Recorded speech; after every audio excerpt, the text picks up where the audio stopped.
I'll give you my salary if you can translate this, mocked the millionaire CEO to the cleaning lady who had by mistake brought her daughter to work.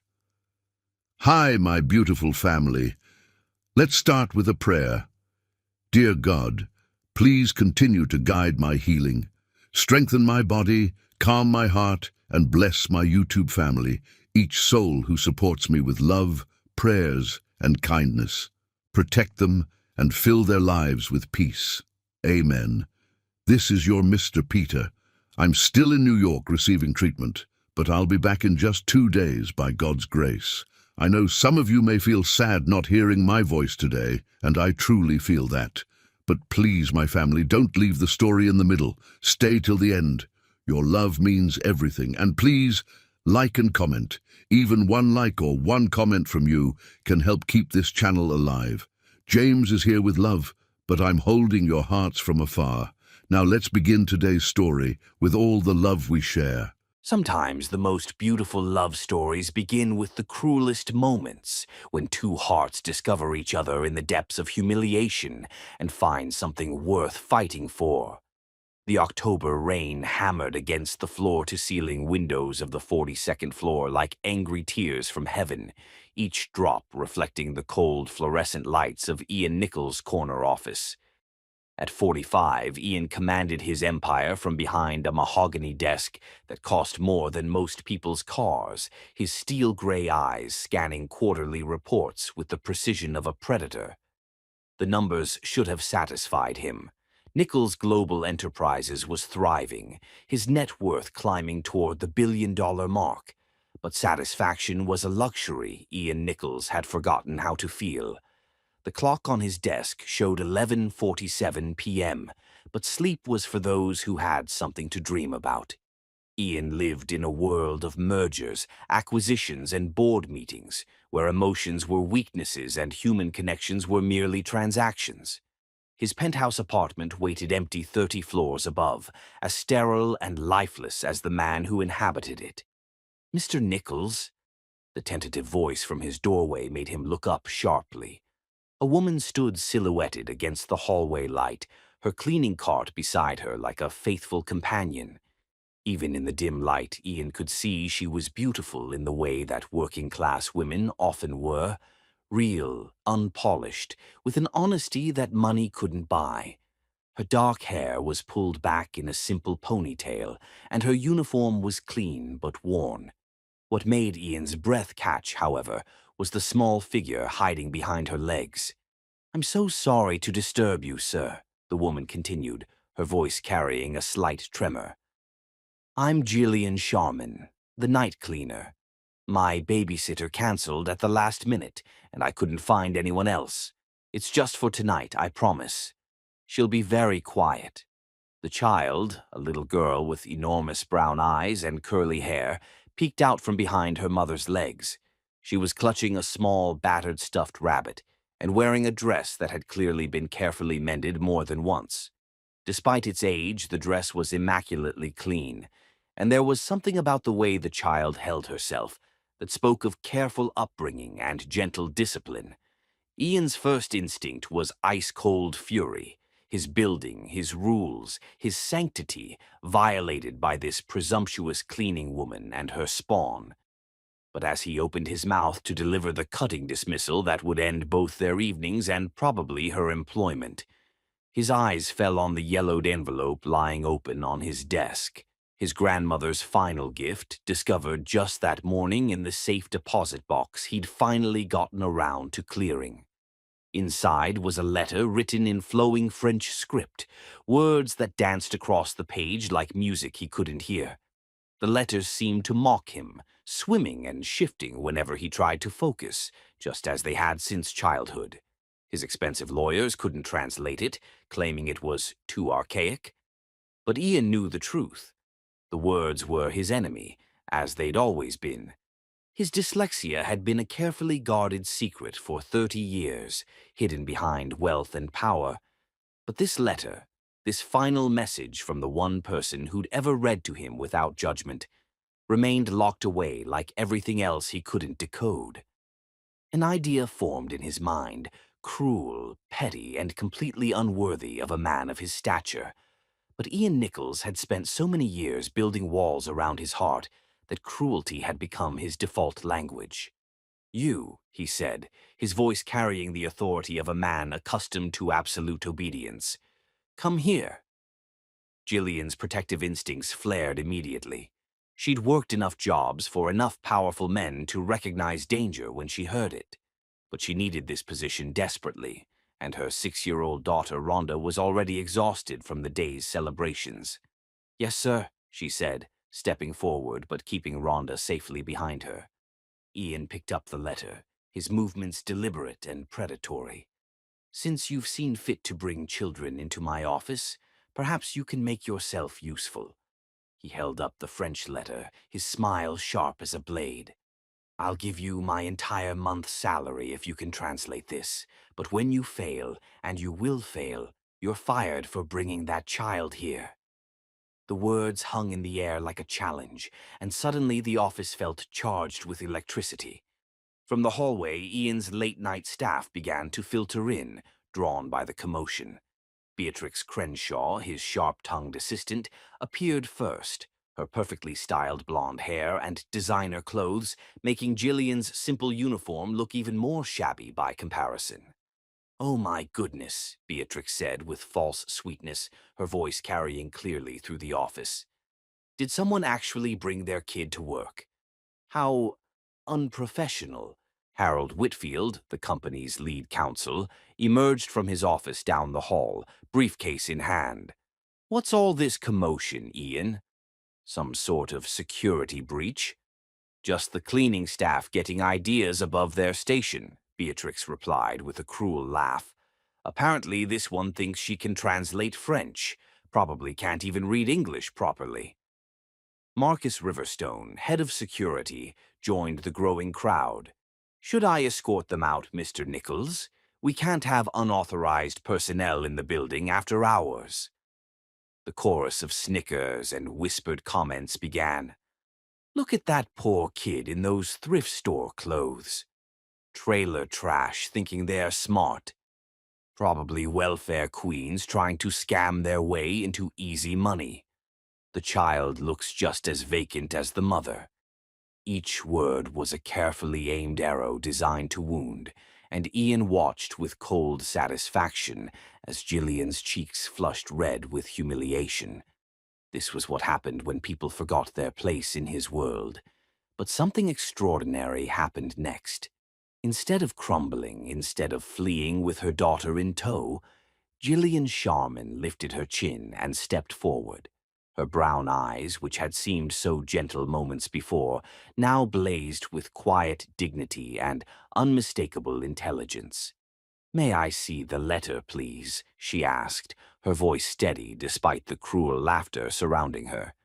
Ian handed it over with a smirk, expecting to enjoy watching her stumble through a few words before admitting defeat. The assembled crowd leaned in, vultures waiting to feast on her humiliation. Jillian took the letter with hands that didn't shake, despite the pressure of a dozen hostile eyes upon her. She studied it for a moment, her brow furrowing in concentration, and Ian found himself oddly transfixed by the way her lips moved silently as she parsed the archaic French. Then, in a voice that seemed to turn language into liquid gold, she began to read, "Ma chère épouse bien-aimée, mon cœur qui bat dans ma poitrine." The French flowed from her lips like poetry made audible, each word perfectly pronounced with an accent that spoke of true understanding, not mere memorization. But it was when she began the translation that the impossible happened. She didn't just convert words, she breathed life into them. "My dearest beloved wife, my heart that beats within my chest. I write to you from the trenches of Normandy, where the guns never stop singing their terrible song. I have your photograph pressed against my heart, and it is the only thing that keeps the darkness at bay. Every morning I wake hoping this war will end, not because I fear death, but because I fear never holding you again, never kissing your sweet lips, never watching our children grow in the garden you planted behind our little house. For Ian, who had spent his life seeing words as enemies that shifted and swam before his eyes, watching this woman turn letters into love was like witnessing magic. She read words like music, and he'd been tone-deaf his whole life until this moment. The office had fallen completely silent. Even Beatrix's perpetual smirk had vanished, replaced by something approaching wonder. Gillian continued, her voice growing stronger with each word. The other soldiers mock me for carrying your letters everywhere, but they do not understand that love is the only thing that makes a man truly brave. When I charge into battle tomorrow, it will not be for king or country. It will be for the promise of returning to your arms. If God wills that I should fall, know that my last thought will be of you, my darling Marie, and of the love that made my brief life worth living. Forever yours, Jean-Baptiste. The silence that followed was profound and sacred. Ian found himself staring at this woman, this cleaning lady he'd been prepared to humiliate, with something approaching awe. She had not just translated the words, she had brought them to life, revealing the aching love and desperate hope of a man who had died 80 years ago. It's dated June 5th, 1944, Gillian added quietly, folding the letter carefully. The day before D-Day. I suspect Jean-Baptiste never made it home to his Marie.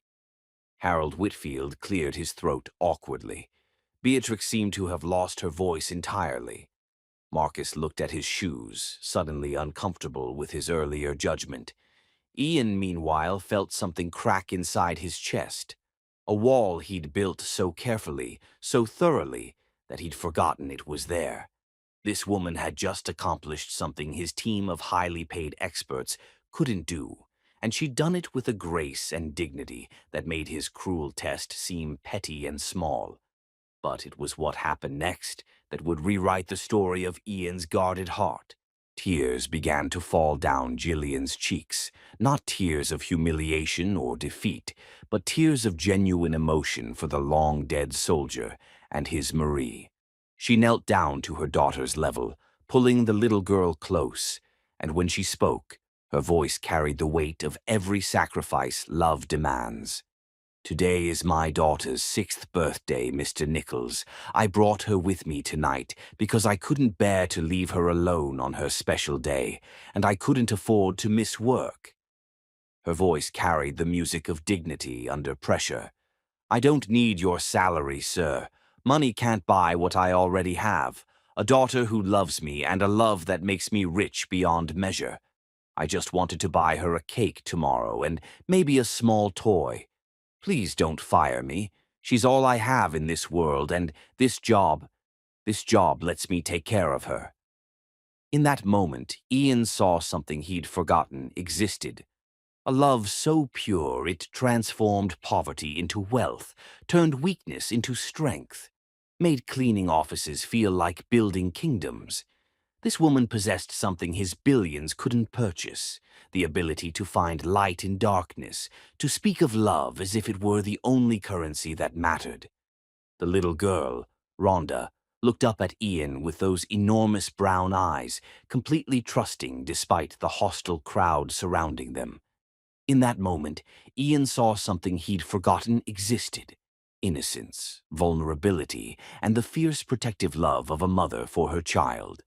The cruelty of his test hit him like a physical blow. He'd tried to destroy this woman's dignity for sport, and instead she had shown him something beautiful, something real, something his cold world had been missing without his even knowing it. "Everyone out," he said quietly. "But Ian," Beatrix began. "Out. Now." The office emptied quickly, leaving only Ian, Gillian, and Rhonda in the sudden quiet. The rain continued its percussion against the windows, but somehow the sound seemed gentler now. Ian looked at this woman who had just accomplished the impossible, who had shown him grace under pressure and dignity in the face of cruelty.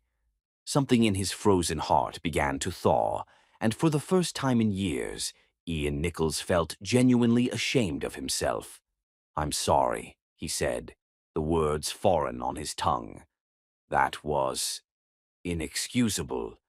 Jillian straightened, still holding her daughter's hand. Thank you for not firing me, Mr. Nichols. We'll go now and let you get back to your work. As she turned to leave, Ian felt panic rise in his throat. He couldn't let her go, not yet. Not when she'd just shown him something he hadn't even known he was looking for. Wait, he called out, his voice rougher than he intended. Where did you learn to translate like that? Jillian paused at the doorway, her back still turned. I used to be a student, Mr. Nichols, a long time ago. And then she was gone, leaving only the lingering scent of lavender soap and the echo of ancient love letters in the air. Ian sat alone in his office, staring at the letter that had changed everything, and wondered what other secrets the woman with gentle eyes and hidden depths might be carrying. For the first time in 15 years, Ian Nichols went to sleep thinking about someone other than himself. Outside, the rain finally stopped, and the first stars began to appear through the breaking clouds. Chapter 2. The Scholar's Secret. Some hearts carry wounds so deep that only love can heal them, and some secrets are so beautiful that they transform everyone who discovers them.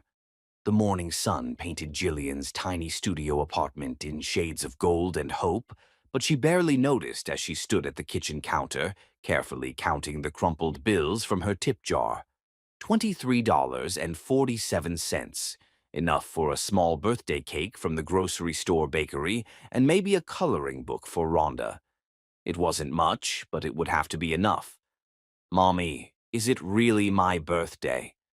Rhonda's sleepy voice drifted from the pull-out couch they shared, her dark curls a tangled halo against the faded pillows. It really is, sweetheart, Jillian replied, forcing brightness into her voice as she turned to face her daughter. Happy 6th birthday, my beautiful girl. Rhonda scrambled out of bed, her nightgown, a hand-me-down from their neighbor's daughter, twisted around her small frame. She launched herself into Jillian's arms with the pure joy that only children possess, and for a moment, all the worries about rent and groceries and whether she'd still have a job after last night's humiliation faded away. Can we have chocolate cake? Rhonda asked, her brown eyes, so much like her mother's, sparkling with anticipation. Chocolate cake it is, Jillian promised, pressing a kiss to the top of her daughter's head. But first, you need to get ready for Mrs. Rodriguez to pick you up for school.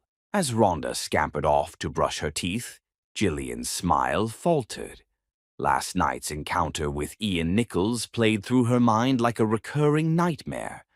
The way he'd looked at her, first with cruel amusement, then with something that might have been respect, or perhaps just surprise. The laughter of his employees still echoed in her ears, each snicker a reminder of how far she'd fallen from the life she'd once imagined for herself. I used to be a student, Mr. Nichols, a long time ago. The words had escaped before she could stop them, a glimpse into a past she'd worked so hard to bury. But standing in that office, surrounded by hostile faces and cruel whispers, she'd felt like that girl again. The one who used to lose herself in dusty library stacks, who dreamed of teaching literature to bright-eyed students, who believed that love and intelligence could conquer anything. She'd been such a fool. 7 years earlier, Harvard University. The Widener Library had been Jillian's sanctuary, a cathedral of knowledge where she could escape the modest apartment she shared with 3 other scholarship students. At 23, she was the golden girl of the literature department, summa cum laude, recipient of the prestigious Thornwell Fellowship and already accepted to the PhD program with a full research assistantship. There's my brilliant girl, Christopher Manning had whispered that October afternoon, sliding into the chair beside her in the library's reading room.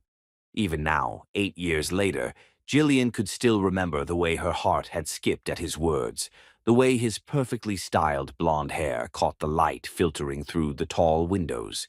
Christopher was everything she'd never dared dream she could have, heir to the Manning shipping fortune, president of the Harvard Social Club, devastatingly handsome in the way that only came from generations of good breeding and better nutrition. That he'd chosen her, a scholarship student from a working-class family in Baltimore, had seemed like a miracle. "I have news," he'd said, his blue eyes dancing with excitement. "Father's agreed to let me take you to the autumn gala next weekend.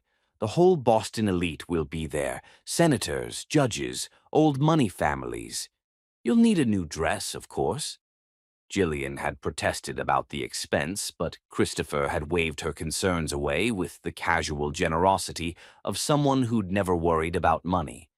"Consider it an early Christmas gift," he'd said, pulling her into his arms right there in the library. "I want to show you off, Gil. I want everyone to see how lucky I am." Those had been the golden months, stolen kisses between classes, weekend trips to the Manning family estate in the Hamptons, quiet evenings when Christopher would read her poetry by firelight in his dormitory room. He'd made her feel cherished, protected, like she was the heroine of her own fairy tale. The pregnancy test had changed everything. "You're certain?" Christopher had asked, his face draining of color as they sat in his car outside the campus health center. "Positive," Jillian had whispered, her hands shaking as she showed him the results. "But it's okay, Christopher.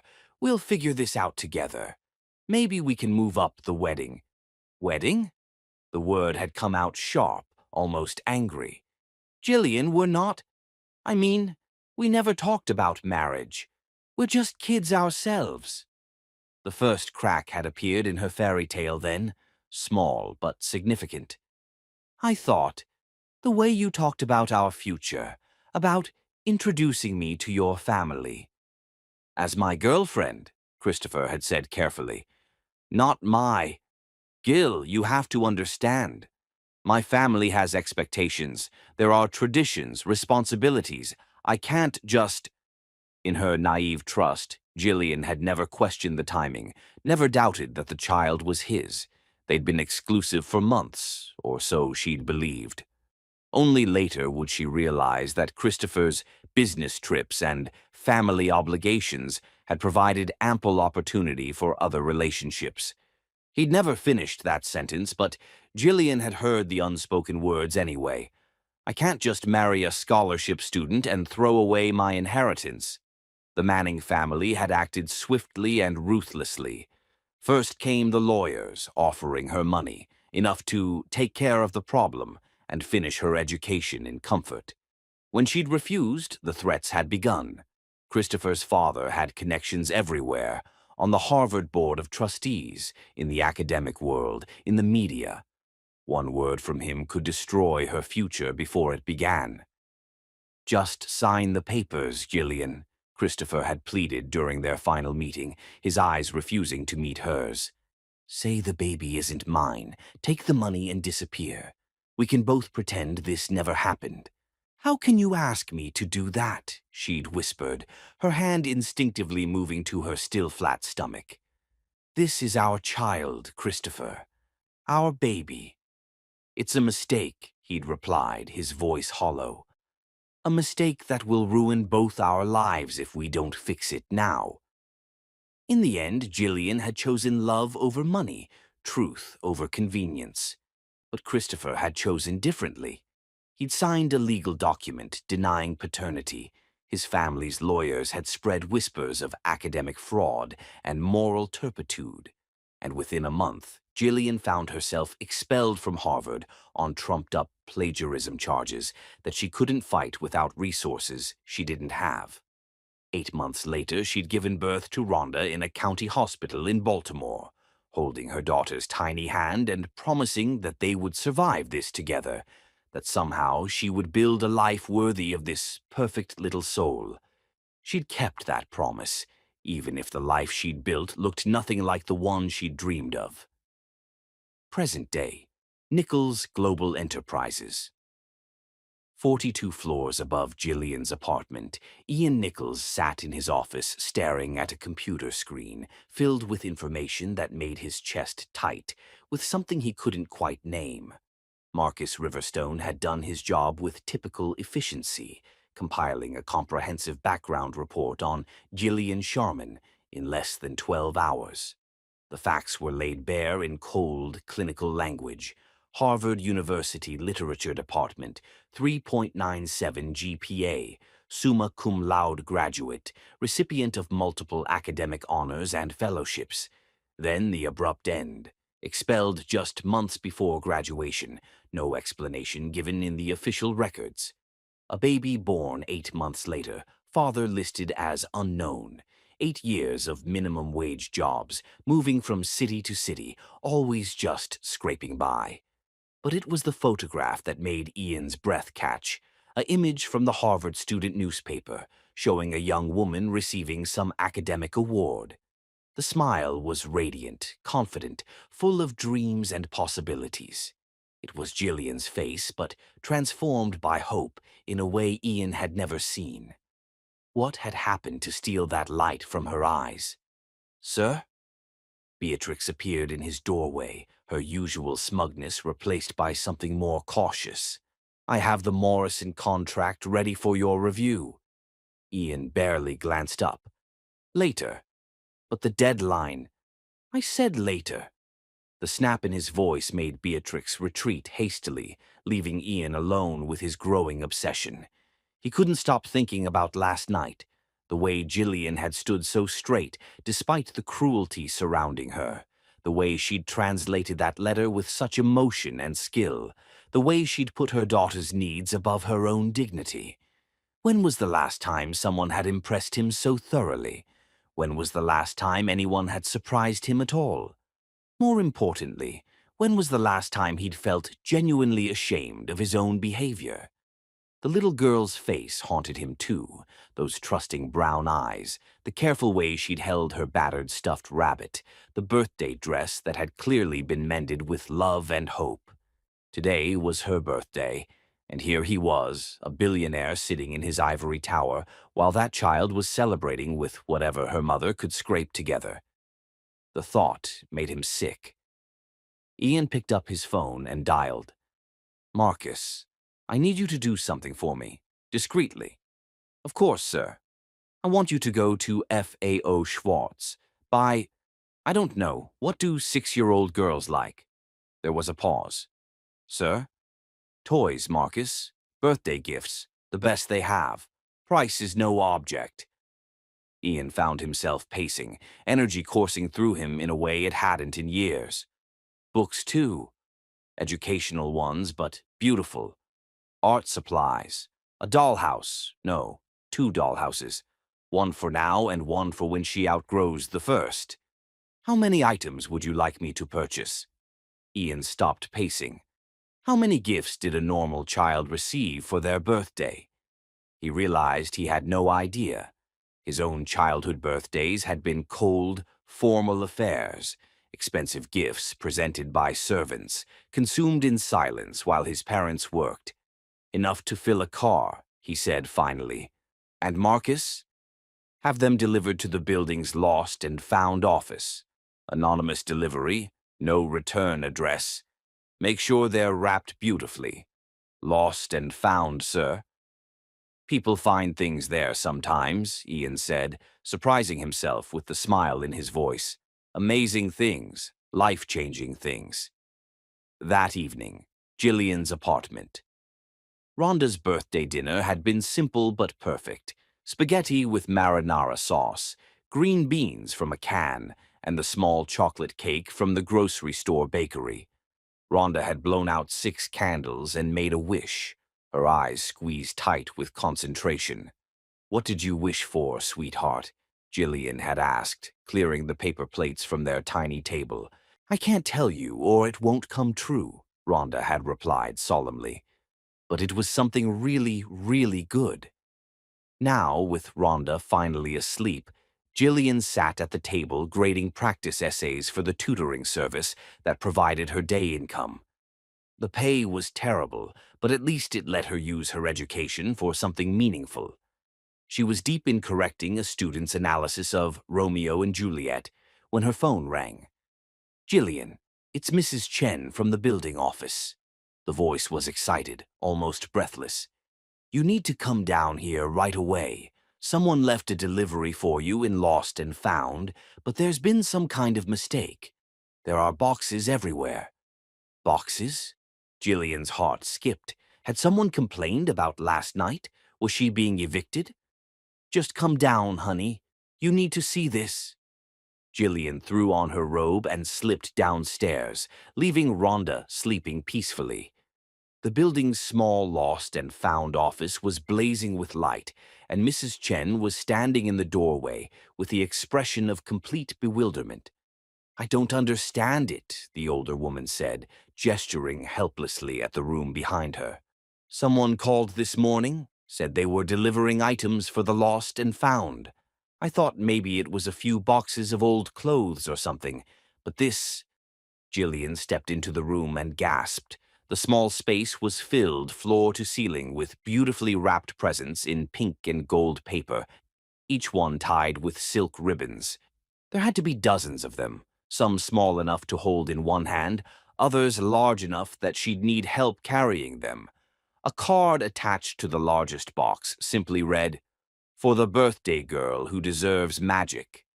"There's no name," Mrs. Chen said, her voice full of wonder. "No return address. Someone just wanted a little girl to have the most amazing birthday in the world." Jillian's vision blurred with tears. She'd spent 6 years struggling to give Rhonda everything she needed, often failing to provide what she wanted. Now, suddenly, impossibly, someone had filled this room with miracles. "Can you help me get them upstairs?" she whispered. It took 4 trips to carry everything to their apartment. Jillian arranged the gifts around the pull-out couch where Rhonda slept, transforming their humble home into something magical. There were doll houses and art supplies, books and puzzles, dress-up clothes fit for a princess, and toys Jillian had only dreamed of buying. As she placed the last present, a beautiful wooden jewelry box with a dancing ballerina, next to Rhonda's pillow, Jillian felt something crack open in her chest. For 8 years, she'd carried the weight of their struggles alone, believing that no one cared about their small lives, their quiet dreams. But someone had seen them. Someone had noticed a little girl's birthday and decided it mattered enough to fill a room with wonder. Jillian knelt beside her sleeping daughter and whispered, "Tomorrow's going to be the most beautiful day, sweetheart. Someone out there thinks you're worth celebrating." She never suspected that 42 floors above, Ian Nichols was standing at his window, looking down at the city lights and wondering if a little girl named Rhonda was having sweet dreams. For the first time in years, both their hearts were full of hope. Chapter 3. Late-night conversations. The most beautiful conversations happen in the quiet hours when guards are down and hearts speak their truth, when two souls discover they've been waiting their whole lives to find each other. 3 weeks had passed since Rhonda's magical birthday morning, and Jillian still felt her heart skip whenever she remembered her daughter's face lighting up like sunrise as she discovered the room full of treasures. The mystery of their benefactor remained unsolved, but the gifts had done more than just bring joy. They had restored something precious that Jillian thought she'd lost forever. Hope. Now, as she pushed her cleaning cart down the marble corridors of Nichols Global Enterprises at 11:30 on a Thursday night, she found herself thinking about the man who had humiliated her in this very building just weeks ago. Ian Nichols had become a puzzle she couldn't solve, appearing in her thoughts at the most unexpected moments. Since that night, their encounters had been brief and strangely formal. A nod when he passed her in the hallway, a quiet "good evening" when she cleaned around his office while he worked late. Gone was the cruel mockery, replaced by something that looked almost like guilt, respect. Jillian couldn't be sure, but she'd caught him watching her sometimes, with an expression she couldn't decipher. Tonight felt different, though. The building hummed with an unusual energy, and as Jillian approached the executive floor, she could see light spilling from Ian's corner office like golden honey. She paused outside his door, vacuum cleaner in hand, uncertain whether to interrupt. "Come in." His voice was quieter than she remembered, lacking the sharp edge of command that had terrified her before. Gillian entered to find Ian standing at his floor-to-ceiling windows, silhouetted against the glittering tapestry of Manhattan at night. He'd loosened his tie and rolled up his shirt sleeves, and something about his relaxed posture made him seem more human, less like the untouchable billionaire, and more like a man who might be lonely. "I can come back later if you're—" "No, please." He turned, and she was struck by how tired he looked. Not physically tired, but soul-deep exhausted in a way she recognized from her own mirror. "I was just thinking." Gillian began her routine, dusting the furniture with practiced efficiency while stealing glances at him.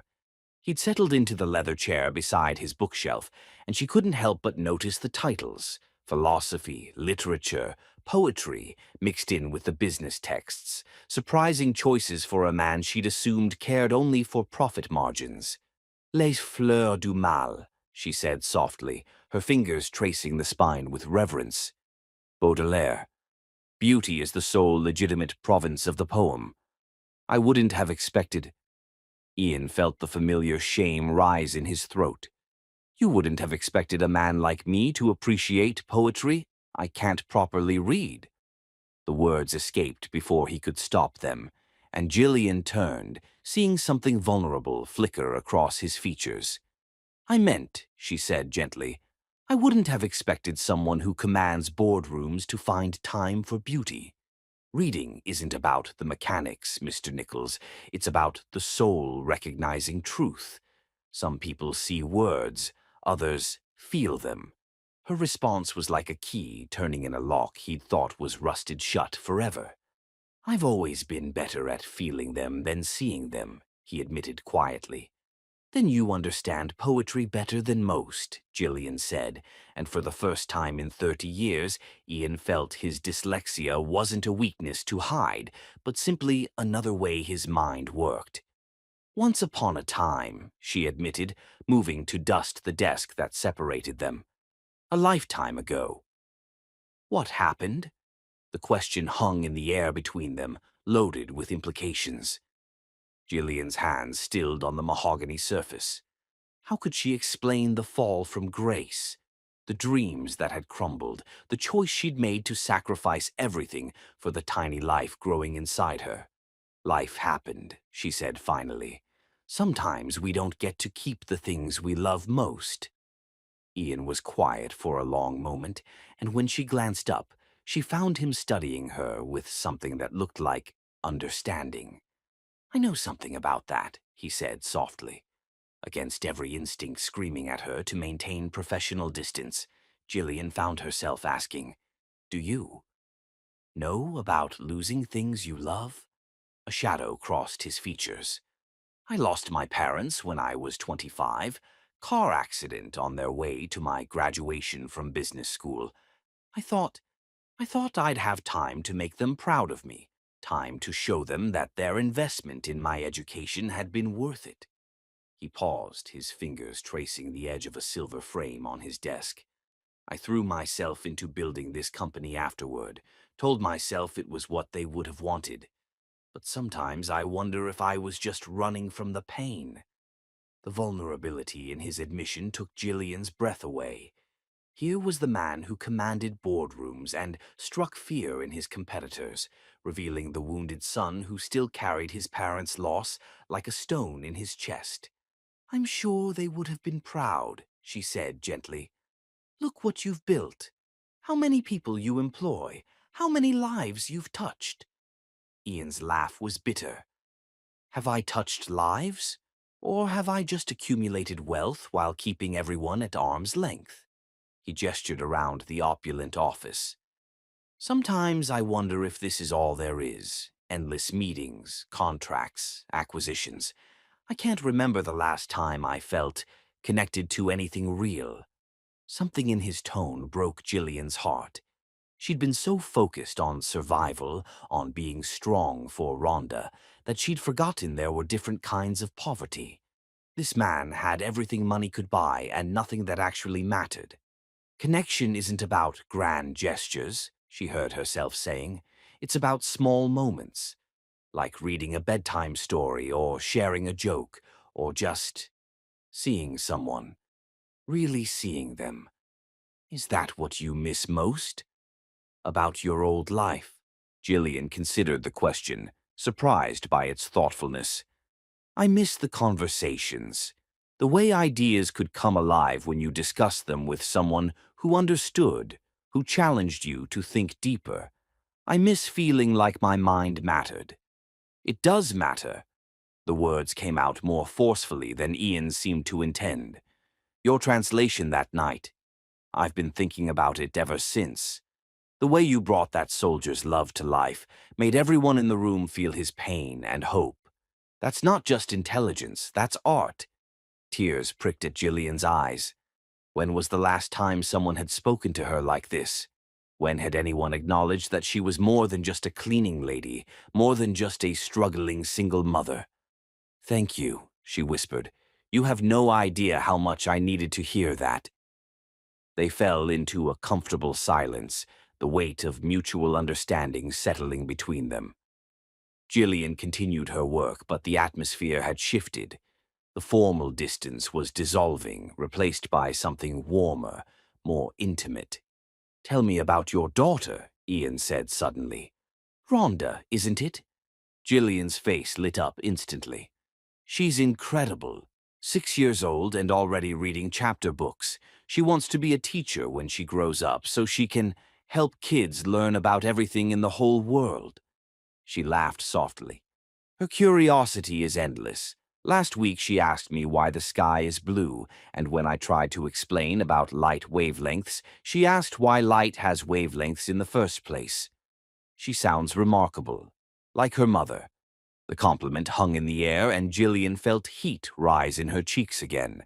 This was dangerous territory, this growing warmth between them, this sense of connection she hadn't felt in years. She had the most amazing birthday, Gillian continued, deflecting from the personal. Someone, I still don't know who, left gifts for her in the buildings lost and found. Beautiful things, expensive things, a dollhouse that looks like a fairy tale castle, art supplies that would make a professional artist jealous. For a few hours, she felt like the most important little girl in the world. Ian's expression grew carefully neutral. How wonderful, a mysterious benefactor. I wish I knew who it was so I could thank them properly. They transformed her birthday into something magical. Gillian paused in her dusting, a thought occurring to her. Do you think it could have been someone from the building, maybe someone who overheard? Perhaps, Ian said quietly. Some people are moved by kindness even when they don't know how to express it directly. There was something in his tone that made Gillian look at him more closely, but his face revealed nothing. Still, a suspicion began to form in the back of her mind, a possibility too wonderful and too unlikely to voice. Mr. Nichols, she began hesitantly. Ian, he corrected. When it's just us, please call me Ian. The intimacy of his first name on her lips sent a shiver through her. Ian, why are you being so kind to me? After that first night, I expected. You expected me to fire you. Ian stood and moved to the window again, his hands clasped behind his back. I almost did. I was angry, embarrassed that someone had seen through my attempt at cruel entertainment. But then I kept thinking about what you said, about your daughter's birthday, about just wanting to take care of her. I realized I'd tried to humiliate someone whose only crime was loving her child enough to swallow her pride. He turned back to face her, and the regret in his eyes was unmistakable. I haven't been able to forget the way you stood there, so dignified despite everything we threw at you. You have more grace than anyone I've ever met, Gillian. You deserve better than the way I treated you. Her name on his lips sounded like a prayer, and Gillian felt something dangerous unfurling in her chest. This man, this complicated, lonely, wounded man, was looking at her like she mattered, like she was worth seeing. I should go, she said suddenly, the moment becoming too intense to bear. "Let you get back to your work." "Stay," Ian said, the word escaping before he could stop it. At her surprised look, he added more carefully, "I mean, if you have time. I know you have other offices to clean, but, but I'd like to hear more about Baudelaire, and about your daughter's questions about light wavelengths, and about anything else you'd like to share." His smile was tentative, hopeful. "It's been a long time since I've had a real conversation with someone." Jillian hesitated, every rational thought telling her this was madness. She was the help. He was the billionaire CEO. This could only end in heartbreak. But when was the last time anyone had asked for her thoughts, her opinions, her dreams? When had anyone looked at her the way Ian was looking at her now? "I suppose I could stay for a few minutes," she said, settling into the chair across from his desk. Ian's smile was radiant, transforming his entire face and giving her a glimpse of the man he might have been if life hadn't taught him to build walls around his heart. They talked until the security guard made his 2 a.m. rounds, discussing everything from French poetry to quantum physics to Rhonda's theory about why flowers smelled good. So the bees will want to visit them and accidentally carry flower powder to their friends. Ian was brilliant, funny, and surprisingly gentle, while Jillian found herself sharing thoughts and ideas she'd kept locked away for years. As she finally gathered her cleaning supplies to leave, Ian caught her hand gently. "Thank you," he said simply. "For what?" "For reminding me that there's more to life than balance sheets and board meetings. For making me remember what it feels like to actually connect with another human being." Jillian looked down at their joined hands, his elegant and soft from a life of privilege, hers worn and practical from years of hard work, and marveled at how perfectly they fit together. "Thank you for seeing me," she replied. "For the first time in years, I feel like I exist as more than just someone's mother or someone's employee." They stood there for a moment longer than necessary, reluctant to break the connection. Finally, Jillian pulled her hand free, knowing that if she didn't leave now, she might never want to. As she walked towards the elevator, she heard Ian call softly behind her. "Same time tomorrow night." She turned back, seeing hope and uncertainty warring in his expression. Against every instinct of self-preservation, she smiled. "I'd like that very much."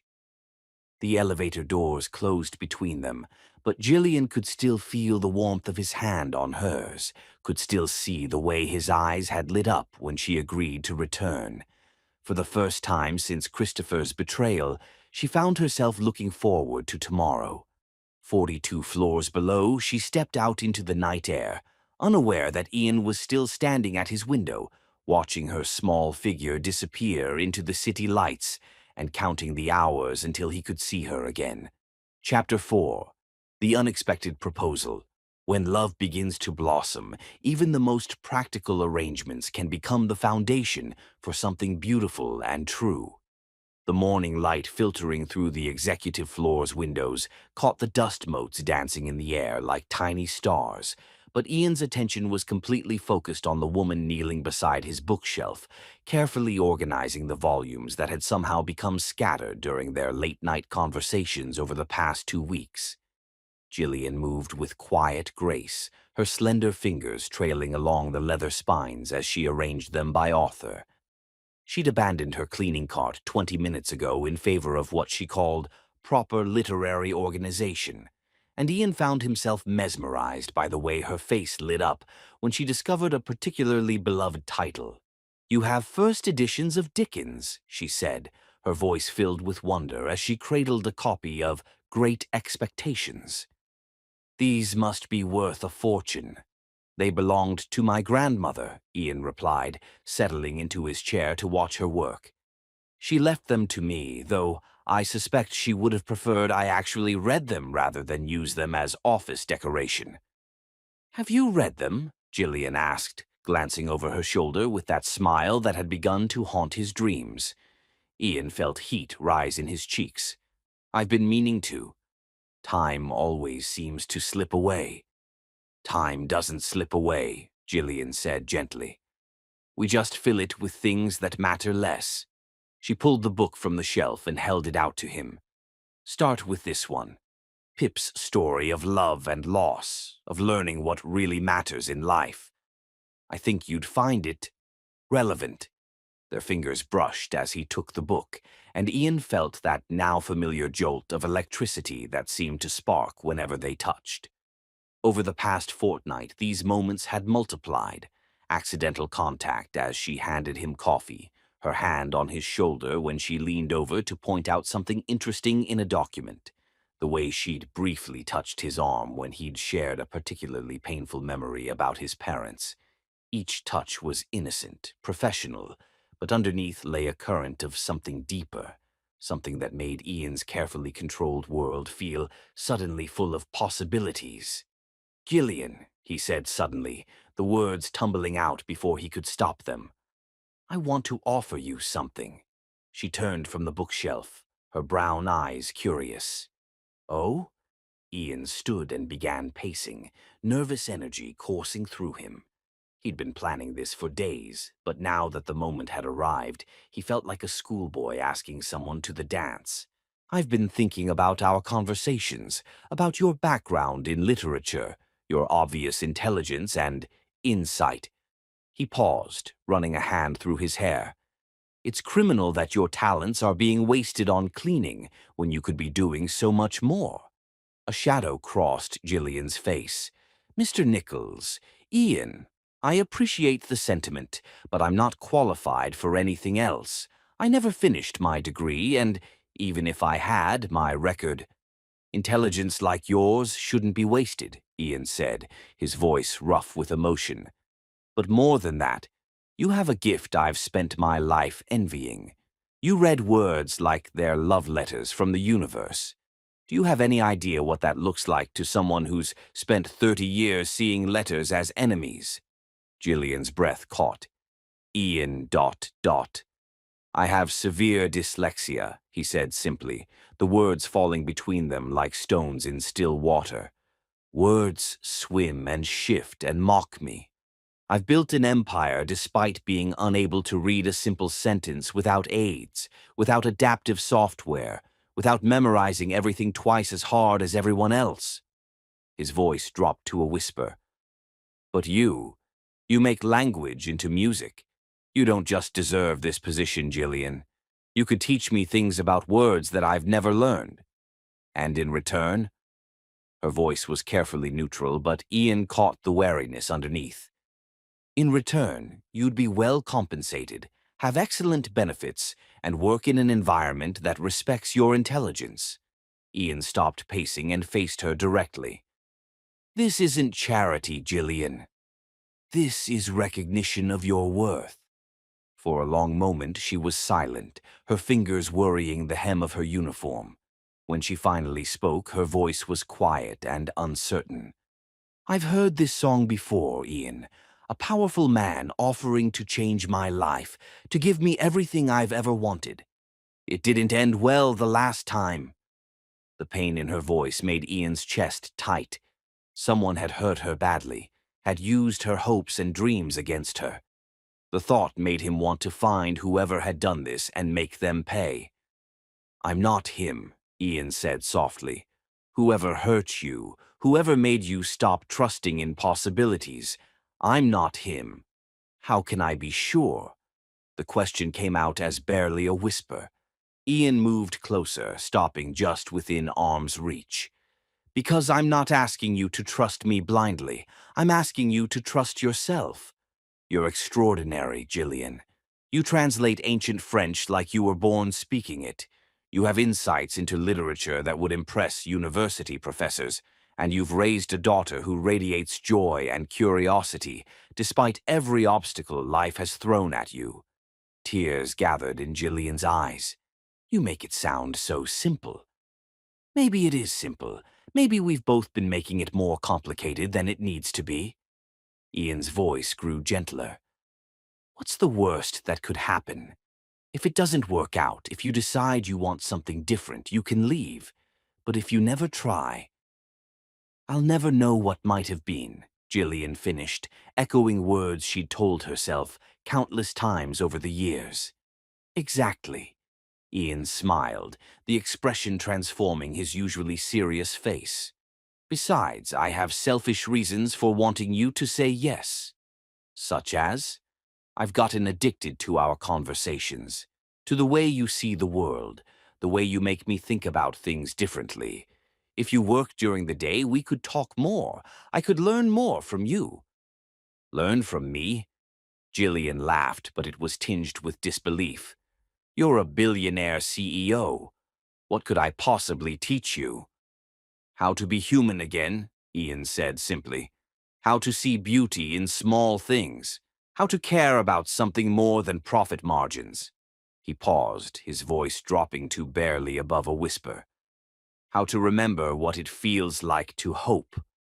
The words hung between them, loaded with implications neither was quite ready to acknowledge. Jillian searched his face, looking for deception, for the catch that would make this too good to be true. But all she saw was sincerity, vulnerability, and something that looked dangerously like tenderness. The salary you mentioned, she said finally. How substantial are we talking about? Ian named a figure that made Jillian's knees weak. It was more than she'd made in the past 3 years combined. Enough to move out of their tiny studio apartment, to put Rhonda in a better school, to finally breathe without constantly worrying about bills. That's too much. I couldn't possibly be worth— You're worth more, Ian interrupted. But it's what the position pays. Standard rate for personal assistants to executives at my level. Jillian turned back to the bookshelf, her mind racing. The practical part of her screamed to say yes, to grab this opportunity with both hands and never look back. But the scared part, the part that still carried Christopher's betrayal like a scar, whispered warnings about powerful men and their promises. There's something else, Ian said quietly. Something I want you to know before you decide. She turned back to him, and the expression on his face made her breath catch. These past 2 weeks, talking with you, getting to know you, it's been the best part of my days. Maybe the best part of my years. He took a step closer, his gray eyes intense. I'm not offering you this job because I pity you or because I want something from you. I'm offering it because I can't imagine going back to the way things were before I knew you existed. The honesty in his voice nearly undid her. This wasn't the polished businessman speaking. This was the lonely man she'd glimpsed in their late-night conversations, the one who'd lost his parents too young and built walls around his heart to survive. What about Rhonda? She asked, grasping for practical concerns to anchor herself. I can't afford daycare on top of everything else, and the hours— There's an excellent daycare on the 15th floor for employees' children. Full scholarships available for those who need them. Ian's smile was gentle. I may have already looked into it. You've been planning this. I've been hoping for it, he corrected. There's a difference. Jillian closed her eyes, feeling the weight of decision pressing down on her.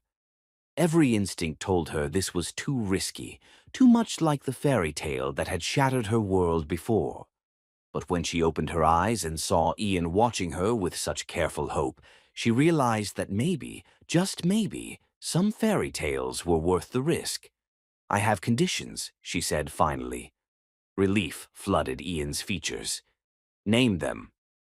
If I take this job, it's because I'm qualified, not because you feel sorry for me. I won't be treated differently because of whatever this is between us. Agreed. And Rhonda comes first. Always. If she needs me, if there's an emergency, if she's sick. She comes first, Ian confirmed. I wouldn't expect anything less from someone who loves as fiercely as you do. Jillian took a deep breath. Then yes, I'll take the job. Ian's smile was radiant, like sunrise breaking over the Manhattan skyline. Thank you. You won't regret this, I promise. I hope not, Jillian said softly, her heart hammering against her ribs. Because I'm terrified that I'm making the biggest mistake of my life. Or, Ian said, moving close enough that she could see the gold flecks in his gray eyes, maybe you're about to start the most beautiful chapter yet. As she looked into his face, seeing hope and something deeper reflected there, Jillian thought that maybe, just maybe, he was right. Chapter 5. Falling Deeper. Love doesn't announce itself with trumpets and fanfare. It creeps in quietly through shared smiles, gentle touches, and the gradual realization that your heart has chosen its home. The transformation had been miraculous. In just 3 weeks since accepting Ian's offer, Jillian's entire world had shifted from black and white into brilliant technicolor. Gone were the midnight cleaning shifts and the constant worry about making ends meet. In their place was a life she'd never dared imagine, working in a sunlit office, using her mind for meaningful tasks, and watching Rhonda blossom in the building's exceptional daycare program. But the most remarkable change wasn't in her circumstances, it was in the way Ian looked at her now. The Morrison contract needs these clauses revised, Ian said, sliding a document across his desk to where Jillian sat, her laptop open and ready. Your insights yesterday about the ambiguous language in Section 12 were brilliant. Can you work your magic again? Jillian accepted the papers, her fingers briefly brushing his.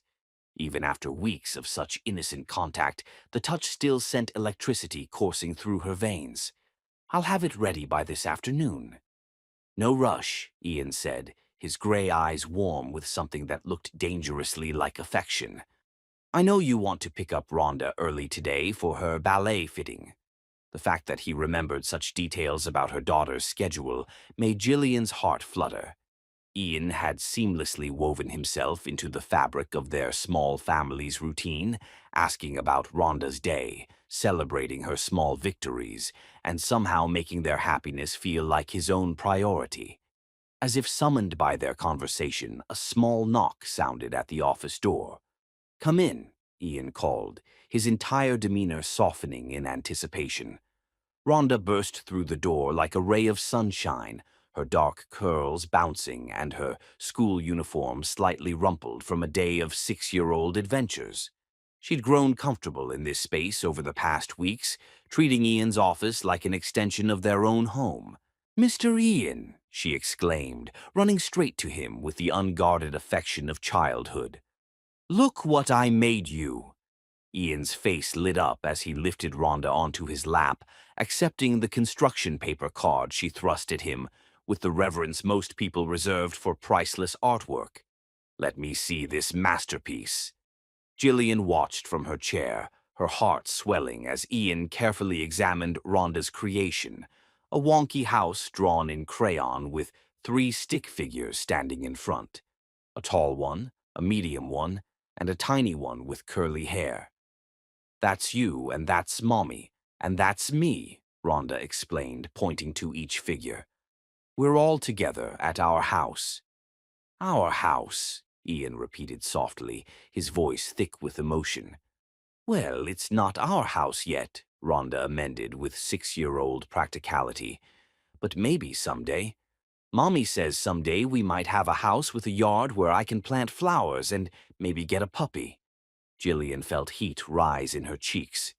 Rhonda, sweetheart, you can't just assume. I think that sounds like a wonderful dream, Ian interrupted gently, his eyes meeting Jillian's over Rhonda's head. Everyone should have a house with a yard and room for puppies. Do you have a puppy, Mr. Ian? Rhonda asked, settling more comfortably in his lap. No, I don't. My apartment is too small for pets. Rhonda looked at him with the kind of pity only children could express. That's very sad. Everyone needs something soft to cuddle.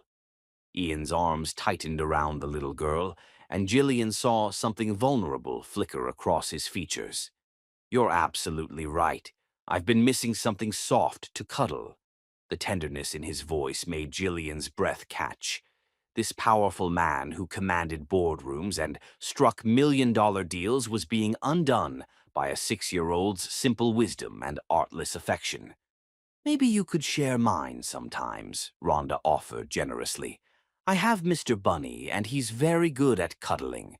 He might not mind if you borrowed him when I'm sleeping."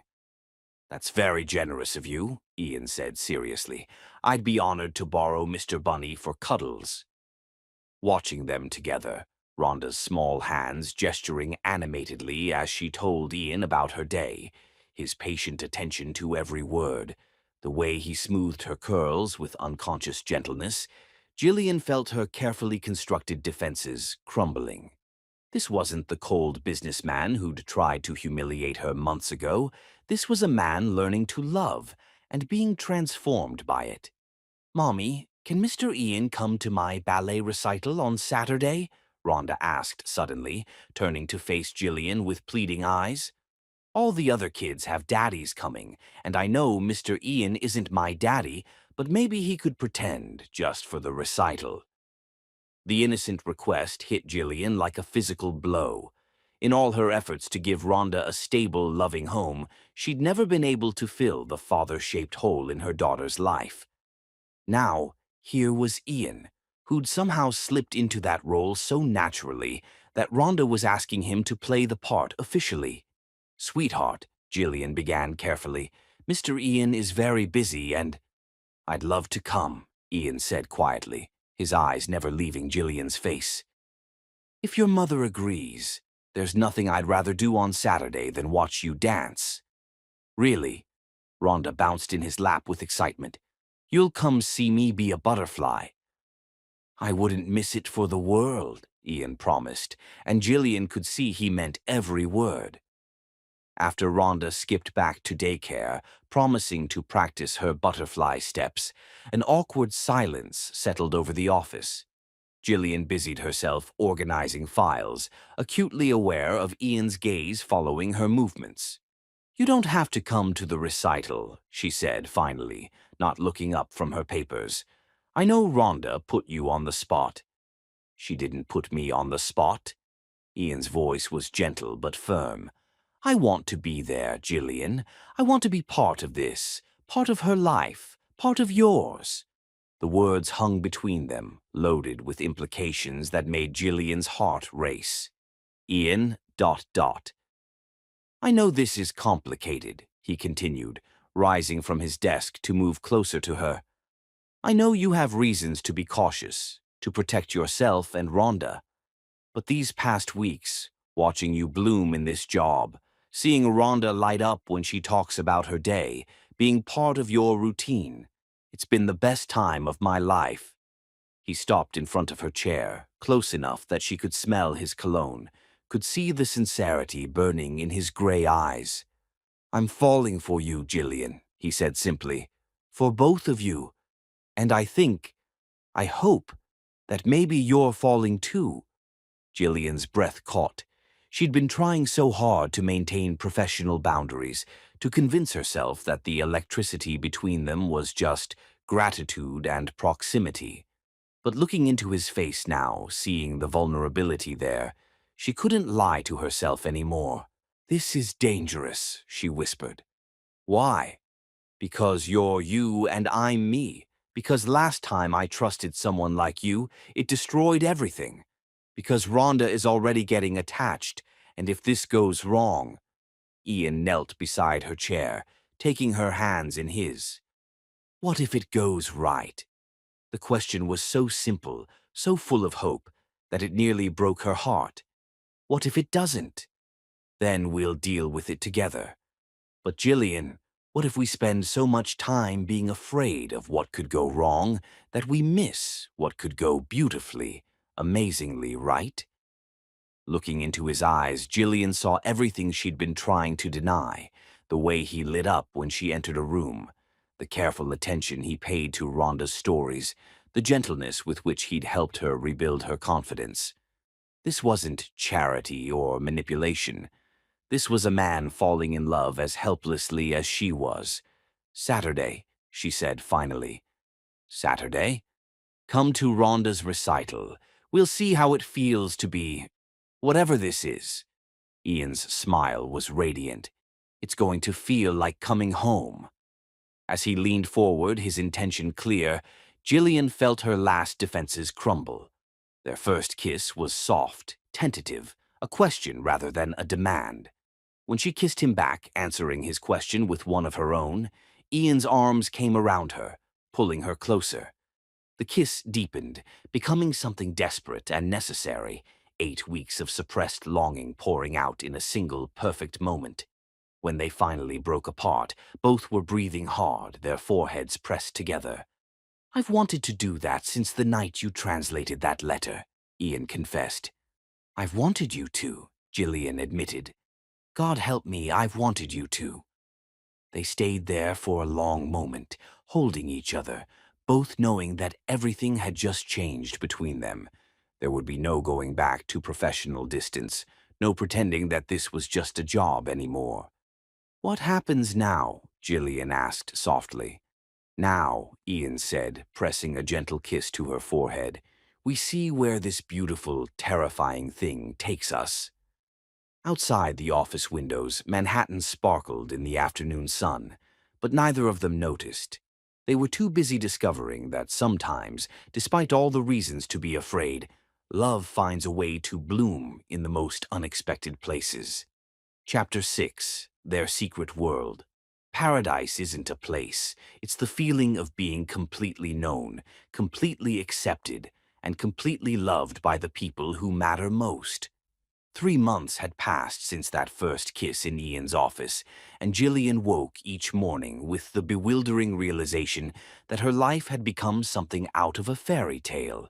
Not the sanitized Disney version, but the real kind, messy, complicated, and more beautiful than she'd ever dared imagine.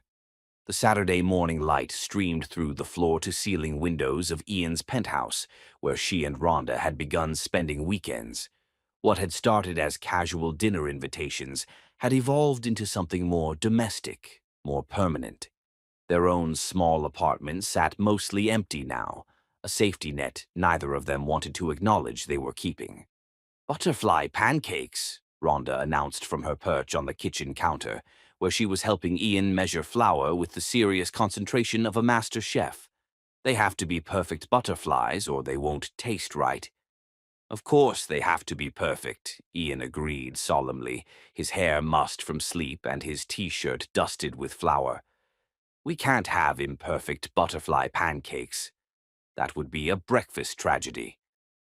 Gillian watched from the doorway, her heart swelling as she observed this morning ritual they'd developed. Ian, who commanded billion-dollar corporations before most people had their coffee, was completely focused on helping a 6-year-old create the perfect butterfly-shaped pancakes. "Mommy," Rhonda spotted her and beamed. "Look what Mr. Ian taught me. You put the batter in a squeeze bottle and draw the wings first, then the body. It's like art you can eat." "It's beautiful, sweetheart," Gillian said, moving into the kitchen and accepting the coffee Ian handed her, perfectly prepared with the exact amount of cream she preferred. Such small attentions, accumulated over weeks, had become the foundation of something profound. "Your turn," Ian said, offering her the squeeze bottle with a playful grin. "Show us your artistic skills." "I'm terrible at this kind of thing," Gillian protested, but she accepted the bottle anyway. Under Ian's patient guidance and Rhonda's enthusiastic coaching, she managed to create something that vaguely resembled a butterfly. "It's perfect," Ian declared, his hand settling on the small of her back in the casual, intimate way that had become second nature.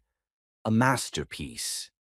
"You're biased," Gillian laughed, leaning into his touch. "Completely," he agreed, pressing a soft kiss to her temple. "Hopelessly, embarrassingly biased." These were the moments that undid her, not the expensive dinners or lavish gifts, but the quiet domesticity of Saturday morning pancakes, the way Ian looked at Rhonda like she was the most fascinating person in the world, the gentle touches that spoke of belonging. After breakfast, they settled in the living room for what had become their weekend tradition. Ian sat in the corner of the massive sectional sofa, Gillian curled against his side, while Rhonda sprawled across both their laps with a stack of books. "Which story today, Princess?" Ian asked, his fingers combing gently through Rhonda's curls. "The one about the brave princess who saves the dragon," Rhonda declared without hesitation. "Ah, my favorite," Ian said, and Gillian knew he meant it. In all the books Rhonda chose, she gravitated toward stories of strong heroines and unexpected friendships, perhaps unconsciously mirroring her own life. As Ian began to read, his deep voice bringing the characters to life, Gillian found herself studying his profile. The sharp angles of his face had softened over these months, the perpetual tension he'd carried in his shoulders gradually melting away. Love was transforming him just as surely as it was transforming her. "Daddy Ian, you do the dragon voice differently today," Rhonda observed, looking up at him with curious brown eyes. The words hung in the air like a thunderclap. Rhonda had called him Daddy Ian so naturally, so unconsciously, that Gillian wasn't sure the little girl even realized what she'd said. But Ian went very still, and when Gillian looked at his face, she saw tears gathering in his eyes. Is that okay?" Rhonda asked uncertainly, picking up on the sudden emotional shift. "That I called you Daddy Ian? I know you're not my real daddy, but you feel like one sometimes." Ian's voice was rough when he answered. "It's more than okay, sweetheart. It's the greatest honor anyone has ever given me." "Really?" Rhonda's face lit up. "So I can keep calling you that?" "I would love nothing more," Ian said, pulling her into a fierce hug. Over Rhonda's head his eyes met Gillian's, and the love and gratitude she saw there nearly stopped her heart. This was what she'd been afraid to hope for, not just a man who loved her, but one who loved her daughter with the same fierce devotion. Ian wasn't playing house or humoring a child. He was genuinely, completely invested in being the father Rhonda had never had. "I love you, Daddy Ian," Rhonda said simply, settling back into his arms. "I love you too, Princess," Ian replied, his voice thick with emotion. "More than all the stars in the sky." That afternoon, while Rhonda napped in what had become her room in Ian's penthouse, Gillian found herself standing on the terrace, looking out over Central Park. The autumn leaves were turning, painting the trees in shades of gold and crimson that rivaled any masterpiece. "Penny, for your thoughts?" Ian's voice came from behind her, and she felt his arms slip around her waist, pulling her back against his chest. "Just thinking about how surreal this all feels," she admitted, relaxing into his embrace. "6 months ago, I was scrubbing floors and worrying about making rent. Now, dot, dot, dot. Now, now I'm standing on a terrace that costs more than most people make in a year, watching my daughter sleep in a room that looks like a princess's castle, being held by a man who—" She trailed off, the words catching in her throat. "A man who, what?" Ian prompted gently.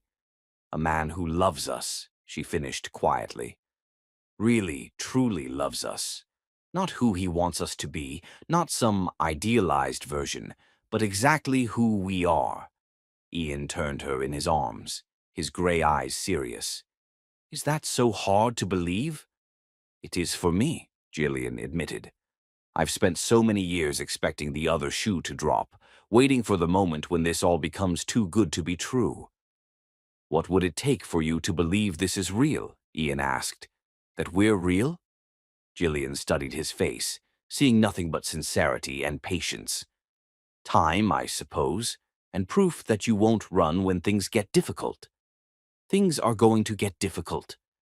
"They always do," Gillian said with a sad smile. "Life has a way of testing happiness, seeing if it's strong enough to survive."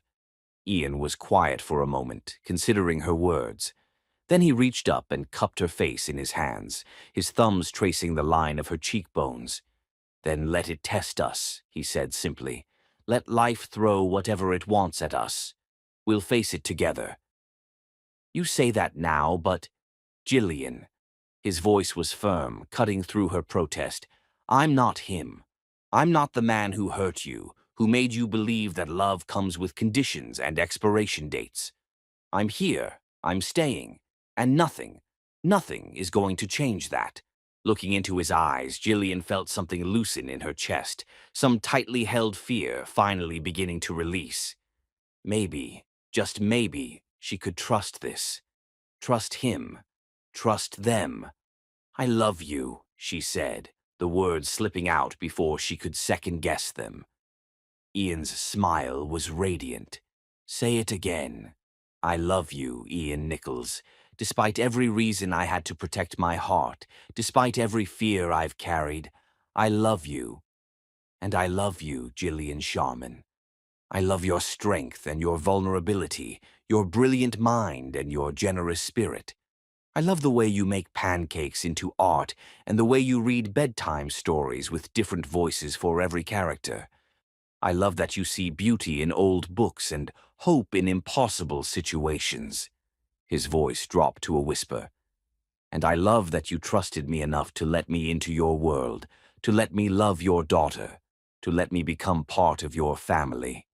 Their kiss was different this time, not the desperate passion of new lovers, but something deeper, more settled. The kiss of two people who had chosen each other, who were ready to build something lasting. When they broke apart, both were smiling. "What happens now?" Jillian asked, echoing the question she'd posed months ago in his office. "Now we keep building," Ian said. "Day by day, moment by moment, we keep building this beautiful life together." From inside the penthouse, they heard Rhonda's voice calling for them, and they turned toward the sound with matching smiles. "Coming, Princess," Ian called back, his hand finding Jillian's as they walked toward their daughter. Their daughter. The thought sent warmth flooding through Jillian's chest. Somewhere along the way, they'd stopped being three separate people and had become something new, a family. As they rejoined Rhonda, who was rubbing sleepy eyes and asking for juice, Jillian marveled at the ordinary magic of the moment. This was what happiness looked like, not grand gestures or dramatic declarations, but Saturday afternoon light filtering through windows, the sound of a child's laughter, and the steady presence of love that had grown strong enough to weather any storm. Outside the penthouse windows, Manhattan hummed with its usual energy, but inside their small sanctuary, time seemed to slow, allowing them to savor every precious moment of their unexpected paradise. Chapter 7. The storm clouds gather. Sometimes the greatest threats to love come not from outside forces, but from the shadows of our own past, rising like ghosts to claim what we thought we'd left behind. The first crack in their perfect world appeared on a Tuesday morning in November, delivered by a man in an expensive suit who walked into Ian's office like he owned it. Jillian looked up from her laptop, where she'd been reviewing contracts, to see a stranger standing in the doorway. He was tall, blond, and undeniably handsome in the way that only came from generations of privilege and good breeding. Everything about him screamed old money, from his perfectly tailored Armani suit, to the platinum watch on his wrist, to the confident way he surveyed the room as if calculating its worth. "I'm sorry, sir, but Mr. Nichols is in a meeting," Jillian said, rising from her desk. "If you'd like to make an appointment." The man's blue eyes fixed on her, and Jillian felt her blood turn to ice. She knew those eyes. She'd once looked into them with love and trust, believing they reflected her own dreams back at her. "Hello, Jill," Christopher Manning said with the same charming smile that had once made her heart race. Now it made her stomach clench with dread. "You look different, healthier. Success suits you." Jillian's mouth went dry. "What are you doing here, Christopher?" "I could ask you the same thing," he said, moving further into the office with the casual arrogance she remembered too well. "Though I suppose congratulations are in order. You've certainly landed on your feet. Executive assistant to Ian Nichols himself. Very impressive for someone with your background." The emphasis on the word background carried all the old condescension, all the implied superiority that had once made her feel small and grateful for his attention. But she wasn't that naive girl anymore. "I asked what you're doing here," Gillian repeated, her voice steadier than she felt. Christopher smiled, settling into one of the leather chairs as if he'd been invited. "I'm back from London. Father's estate is finally settled, and I'm taking over the family business. Amazing how death clarifies things, isn't it? Makes you realize what you've been missing." His smile turned predatory. "What you've been denied." "I'm sorry for your loss," Gillian said automatically, though she felt no genuine sympathy. Christopher's father had been as cold and manipulative as his son. "Are you?" Christopher's eyes gleamed with something that looked like amusement. "I wonder. But that's not why I'm here, Jill. I'm here because of our daughter." The words hit Gillian like a physical blow. "She's not your daughter. You signed papers." "Papers I was coerced into signing by my father," Christopher interrupted smoothly. "Papers that have no legal standing now that the circumstances have changed. I've spoken to my lawyers, Gil. I have rights." "You have no rights," Gillian said, her voice rising despite her efforts to stay calm. "You abandoned us. You denied her existence. You have no claim." "I have every claim," Christopher said, his voice hardening. "She's my blood, my heir. The Manning line doesn't end with me anymore, thanks to our indiscretion." The casual way he dismissed their relationship, reduced their daughter to an indiscretion, made rage flood through Gillian's veins. "Get out." "I don't think you understand the situation," Christopher continued as if she hadn't spoken. "I've done my research, Gil. I know about your little arrangement here, about the way you've been playing house with Nichols. Very cozy, very domestic. But what happens when he gets bored? When he realizes you're just the help who got above her station? That's not, isn't it?" Christopher's smile was cruel now. "You think this is real? You think a man like Ian Nichols is going to marry his cleaning lady and adopt her bastard child? You're a novelty, Gil, a temporary distraction. But I'm offering you something permanent." Gillian felt sick, Christopher's words echoing every fear she'd tried to suppress over the past months. "I want you to leave. Now." "I'm not going anywhere," Christopher said, his voice taking on the steely quality she remembered from their worst fights. "That little girl is mine, and I'm going to claim her. The question is whether you want to do this the easy way or the hard way." "What's that supposed to mean?" Christopher reached into his briefcase and pulled out a manila folder, placing it on Ian's desk. "Custody papers. I'm filing for full custody of Rhonda Manning. Yes, I'm giving her my name, as she should have had from the beginning. My lawyers are very good, Gil. Very expensive. And they're confident we can prove you're an unfit mother." "Unfit?" Gillian's voice cracked. "I've done everything for her, sacrificed everything." "You've exposed her to an unstable lifestyle," Christopher said coldly, "moving from job to job, apartment to apartment. Now you're living with a man you barely know, letting him play daddy to my child. What kind of message does that send?" "Ian loves her. Ian is using you both," Christopher snapped. "And when he's done, where will that leave Rhonda? With a mother who has no education, no prospects, no future. I can give her everything, Gil. The best schools, the finest clothes, connections that will set her up for life. I can give her the Manning name and all that comes with it." Gillian stared at the custody papers, the legal language blurring through her tears. "Why now?" "Why after all these years?" "Because I finally can," Christopher said simply. "Father's gone. The money is mine, and I'm tired of pretending that mistakes don't have consequences. Rhonda is my consequence, and I'm ready to claim her. She doesn't even know you exist. She will, and she'll learn to love me, just as she's learned to love Nichols. Children are adaptable." The office door opened suddenly, and Ian strode in, his expression shifting from pleased to deadly serious as he took in the scene. "What's going on here?" Christopher rose smoothly, extending a manicured hand. "You must be Ian Nichols, Christopher Manning. I believe you know my former fiancée." Ian's eyes flicked between Christopher and Gillian, taking in her pale face and shaking hands. He didn't take Christopher's offered hand. "I think you should leave." "Actually, I think we should talk," Christopher said, his smile sharp as a blade. "Man to man. About Gillian. About our daughter. About the situation you've inserted yourself into."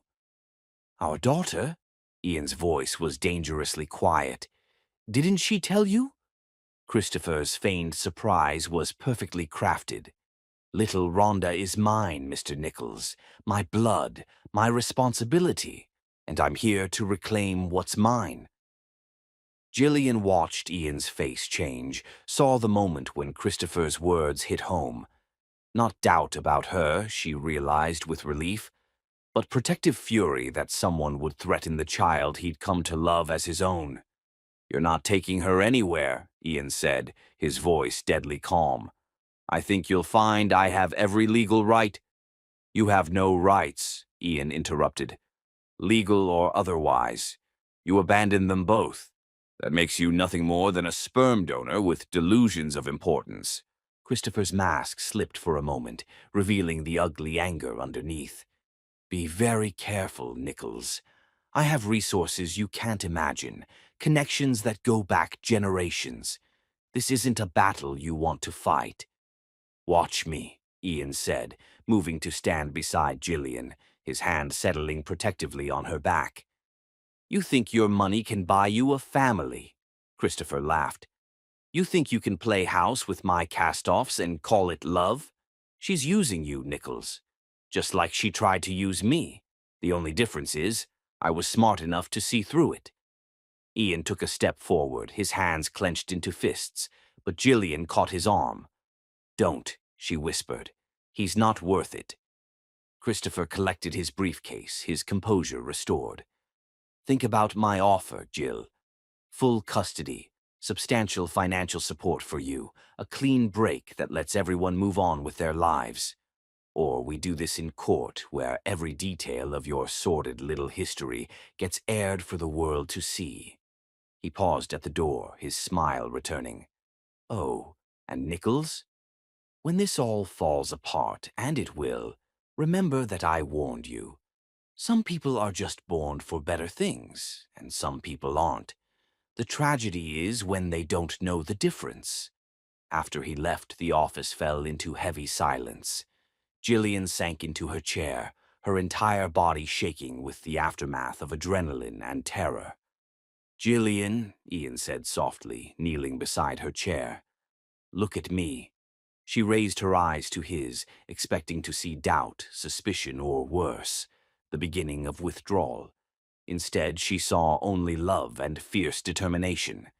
"He's not taking her," Ian said simply. "We won't let him." "We?" The word came out as a whisper. "We," Ian confirmed. "You, me, and Rhonda. We're a family, and families protect each other." Gillian felt tears spill down her cheeks. "Ian, you don't understand. He has money, lawyers, connections. He can make this very ugly, very public. Your reputation, your business." "I don't care about any of that," Ian said fiercely. "I care about you and Rhonda. That's all that matters." "He's going to try to destroy us." Ian's smile was grim but determined. "Then he's going to be very disappointed, because I didn't build this empire by backing down from bullies, and I'm not about to start now." As Ian pulled her into his arms, Gillian felt a flicker of hope amid the terror. Maybe Christopher was right that she'd landed above her station, that this happiness was too good to last. But looking into Ian's eyes, seeing the unwavering love and determination there, she realized that some things were worth fighting for, even if the battle ahead threatened to tear their world apart. Chapter 8. The Darkest Hour. Sometimes love requires the ultimate sacrifice, not the dramatic gesture of dying for someone, but the infinitely harder choice of walking away to save them. The photographs arrived on a Thursday morning, slipped under Jillian's apartment door like poison seeping through the cracks. Her hands trembled as she stared at the images, herself and Ian at dinner, kissing in Central Park, Rhonda laughing as Ian pushed her on the swings. Moments of private joy turned into weapons of destruction. The note attached was written in Christopher's familiar handwriting. Thought you might like some family photos. The press will find them quite interesting, don't you think? See. Jillian's phone rang, and she answered without checking the caller ID. I hope you liked my little gift. Christopher's voice was silk over steel. Those were taken over the past 2 weeks. Amazing what a good private investigator can capture when people think they're invisible. What do you want? Jillian's voice was barely a whisper. I want what's mine. But since you seem determined to make this difficult, I thought I'd help you understand the stakes. His tone grew colder. Page 6 of tomorrow's Post will feature a lovely story about Ian Nichols and his cleaning lady lover. From rags to riches, Billionaire's gold-digging romance has such a nice ring, don't you think? Jillian's stomach dropped. You wouldn't. I already have. But that's just the beginning, Gil. I have documentation of every sordid detail. Your expulsion from Harvard, the circumstances of Rhonda's birth, your years of minimum wage jobs. By the time I'm finished, you'll be painted as exactly what you are. A gold digger who trapped a lonely billionaire with her bastard child. Ian won't believe it. Ian might not, but his board will. His investors will. His competitors will have a field day with this. Christopher's laugh was cruel. Amazing how quickly a business empire can crumble when public confidence is shaken. How many people do you think will lose their jobs when Nichols Global's stock price tanks? The threat hit home with devastating accuracy. Ian's company employed thousands of people, supported countless families. Could she really be responsible for destroying all of that? But it doesn't have to come to that, Christopher continued smoothly. Sign over custody of Rhonda, take the settlement I'm offering, and disappear. The story dies, Nichols keeps his reputation, and everyone wins. Everyone except Rhonda. Rhonda will have everything money can buy.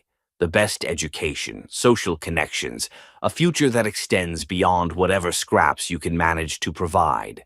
After Christopher hung up, Jillian sat in her empty apartment. She and Rhonda had been staying at Ian's penthouse, but she'd maintained the lease as a safety net, staring at the photographs scattered across her coffee table.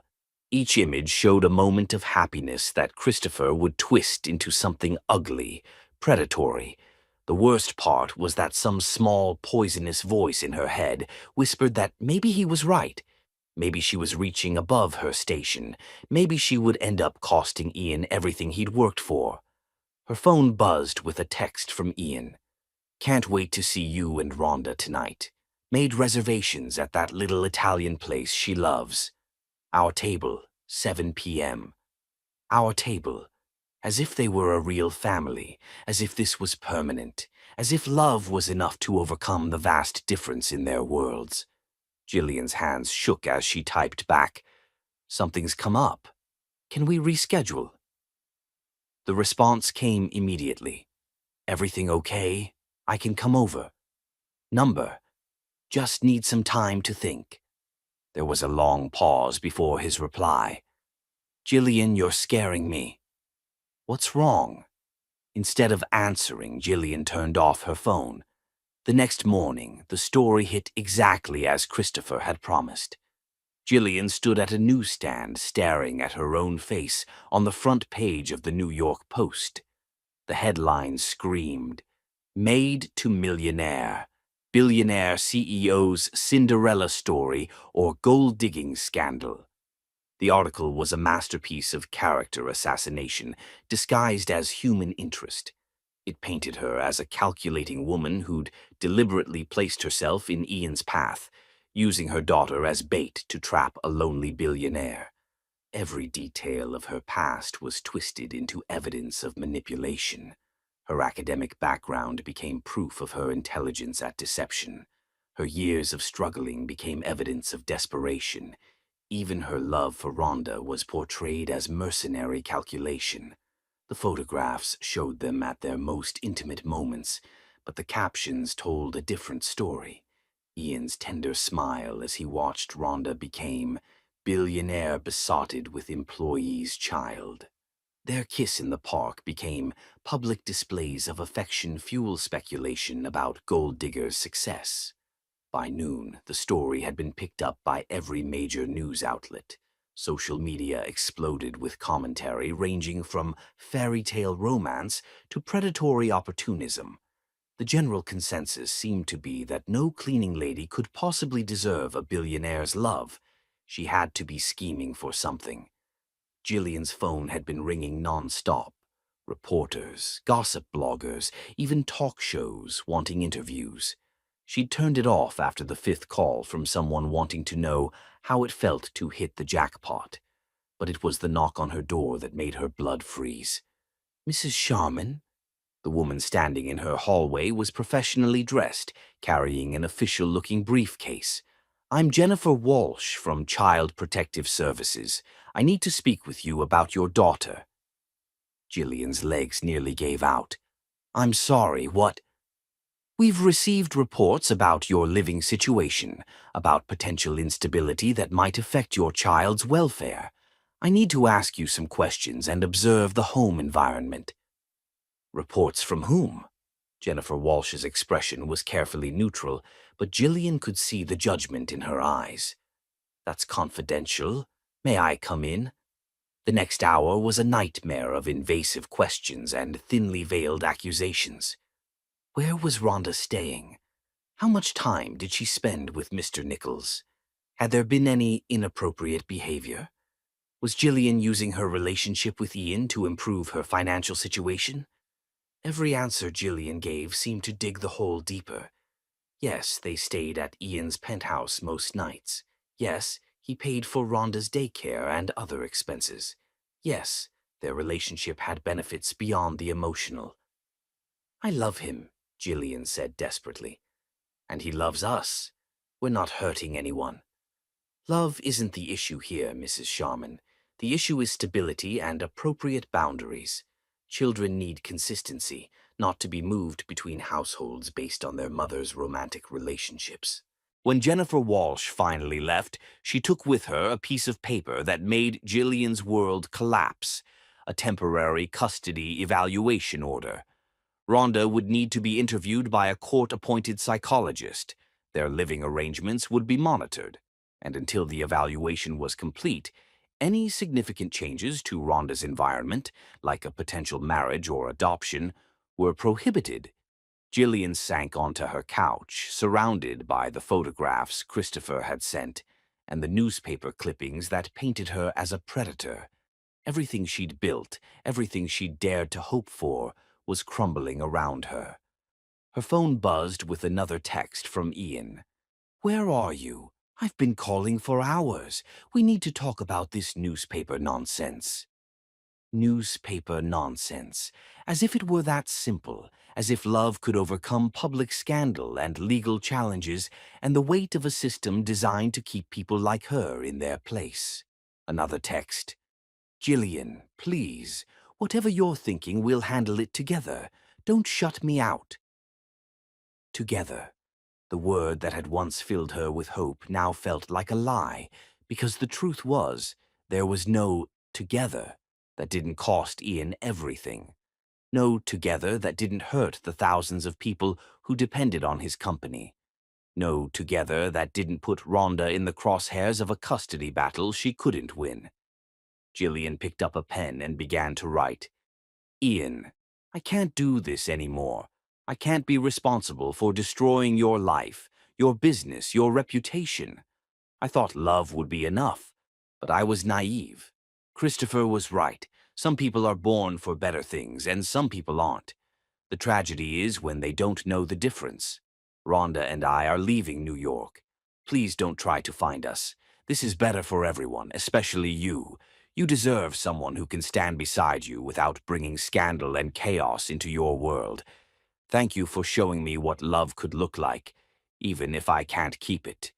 Always, Jillian. She sealed the letter in an envelope, gathered the few possessions that mattered, and prepared to pick up Rhonda from Ian's daycare for the last time. As she closed the door on her apartment, on the life she dared to dream of, Jillian whispered the words that had become her mantra.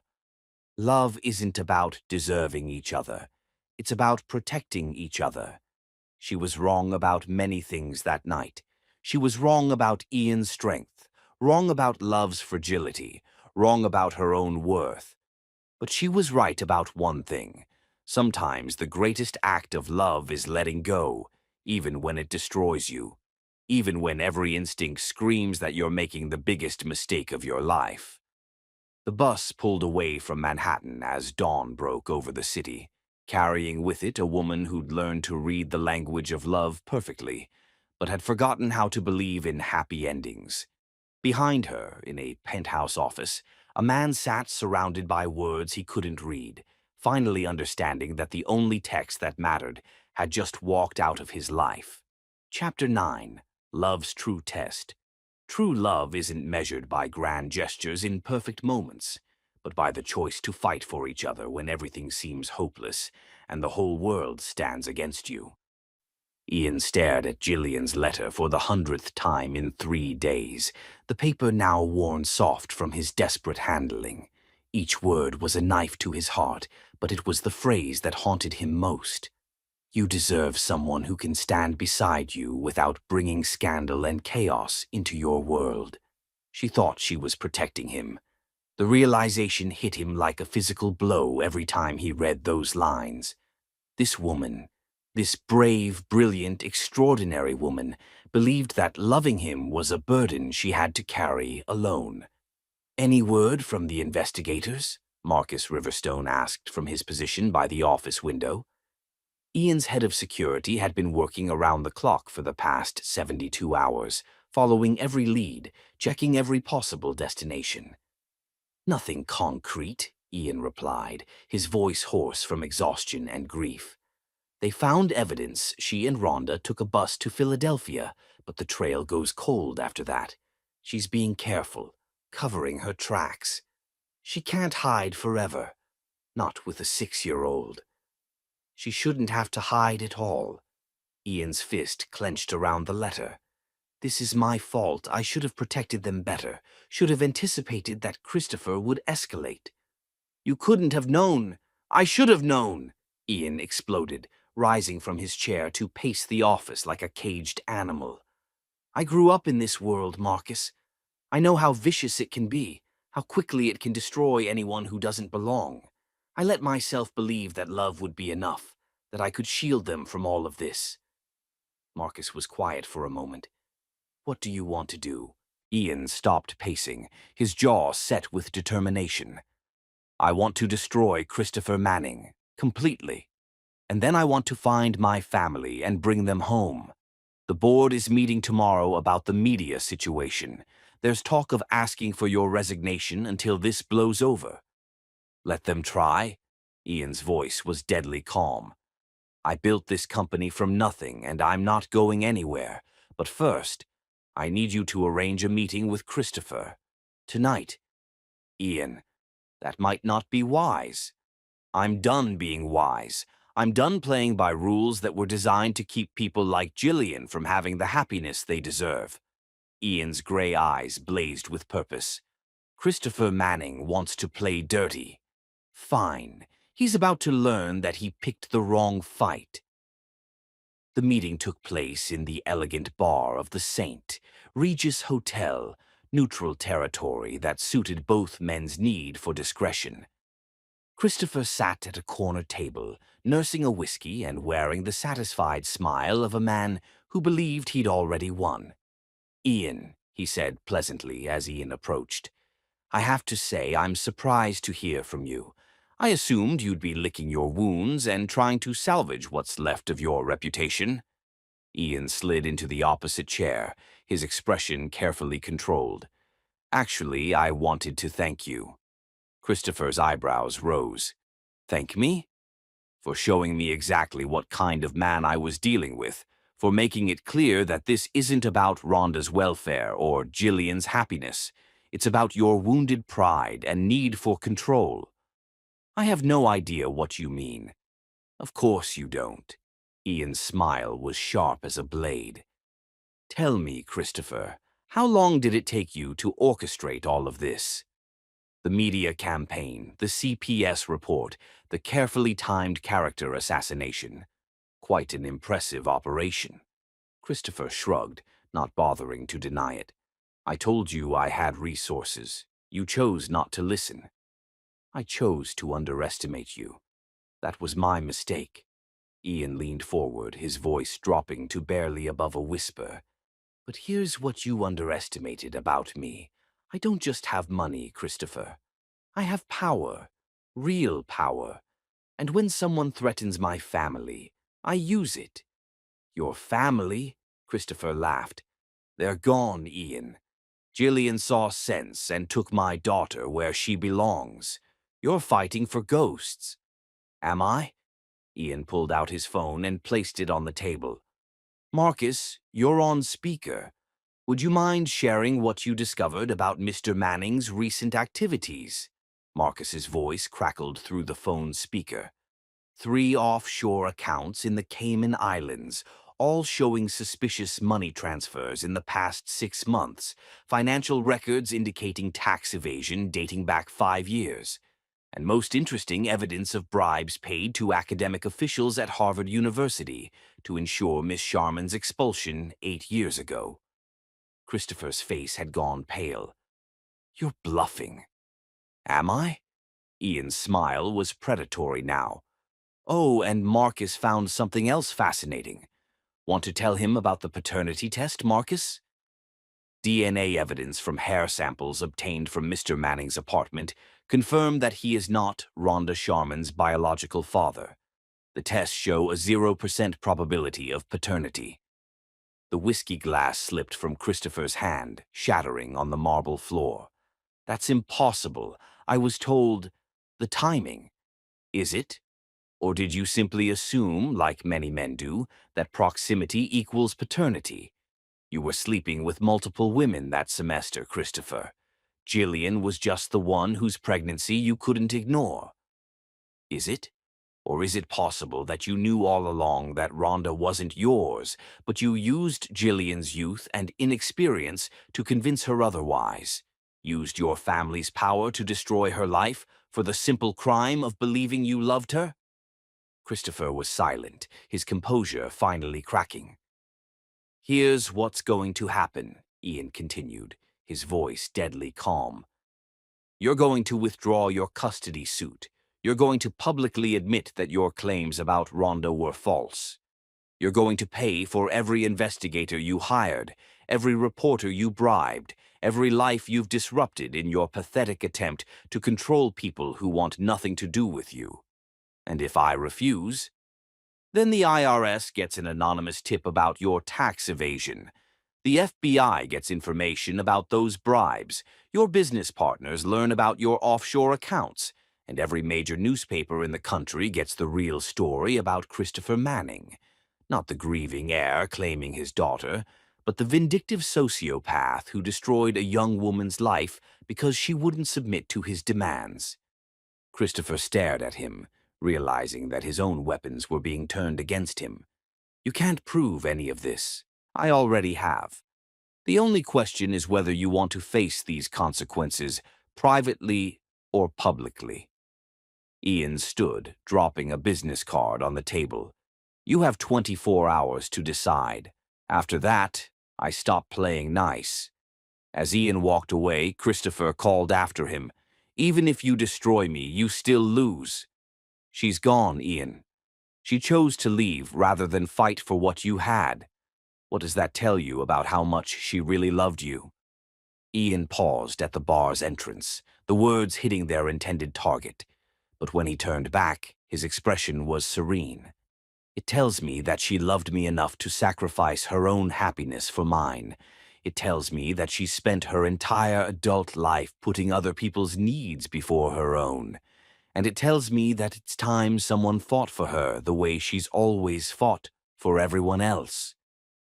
24 hours later, Ian stood outside a small apartment building in Burlington, Vermont, his pulse hammering against his ribs. It had taken his investigators 2 full weeks to track them down, following a trail of cash transactions and bus tickets that spoke of Jillian's desperate need to disappear. He climbed the stairs to apartment 3B, each step feeling like a lifetime. What if she refused to see him? What if the damage was too deep to repair? What if Christopher was right and her leaving meant she'd never really loved him at all? Ian raised his hand to knock, then froze as he heard a familiar voice through the thin door. "But why can't we go home, Mommy?" Rhonda's voice was small, confused. "I miss Daddy, Ian. I miss my room and my toys and Mrs. Chen from the daycare." "I know, sweetheart." Jillian's voice was thick with tears. "But sometimes we have to make hard choices to protect the people we love. Did Daddy Ian stop loving us?" The question was followed by silence, then the sound of muffled sobbing. Ian's heart shattered at the pain in those quiet tears. "No, baby," Jillian finally whispered. "Daddy Ian didn't stop loving us, but sometimes love isn't enough." Ian knocked then, unable to listen to any more without acting. The crying stopped immediately, and he heard whispered voices, movement, then cautious footsteps approaching the door. "Who is it?" Jillian's voice was wary. "It's me," Ian said simply. "It's Ian." The silence stretched so long that Ian began to wonder if she would refuse to open the door. Then he heard the chain sliding, the deadbolt turning. And suddenly, she was there. Jillian looked exhausted, her eyes red from crying, her face pale with stress and sleepless nights.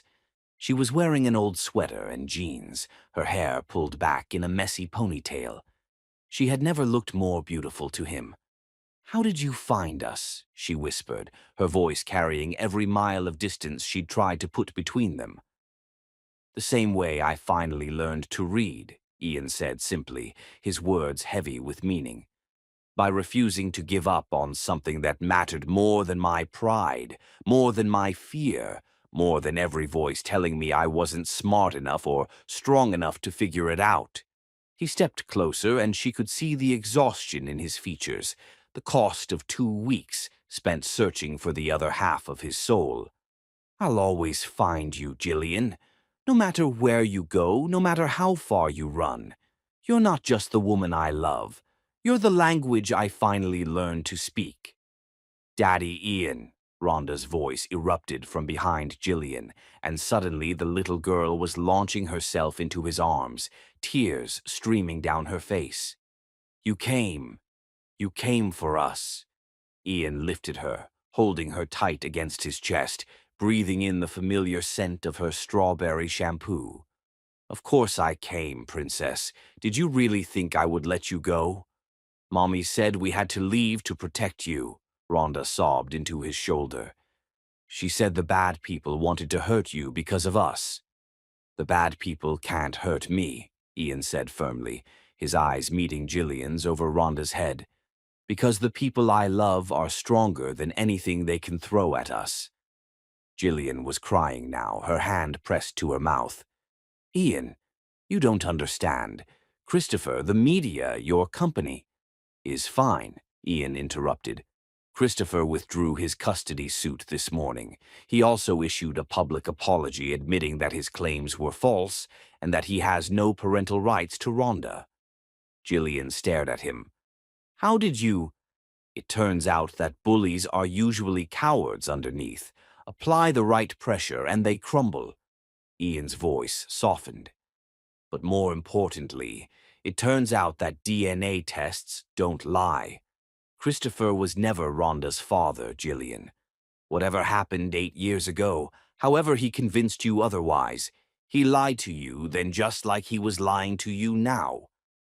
The words hit Jillian like a physical blow. She sank onto her small couch, her legs giving out. That's not possible. It's not only possible, it's fact. I have the test results. Ian sat beside her, still holding Rhonda, who was now listening with wide, curious eyes. He used your inexperience and trust against you, manipulated you into believing something that was never true. Then who? Jillian's voice trailed off. I don't know, and it doesn't matter. What matters is that Rhonda is yours, completely and absolutely. No one can take her from you. No one. Jillian looked at her daughter, seeing Christopher's absence in every feature she'd once imagined she saw. Rhonda had her eyes, her stubborn chin, her gentle spirit. She was hers alone, had always been hers alone. I left you, she whispered to Ian. I ran away instead of fighting. You tried to protect me, Ian corrected gently. You sacrificed your own happiness to save mine. That's not running away, Jillian. That's love. But the scandal, your reputation, will recover. My board stood behind me when I explained the situation.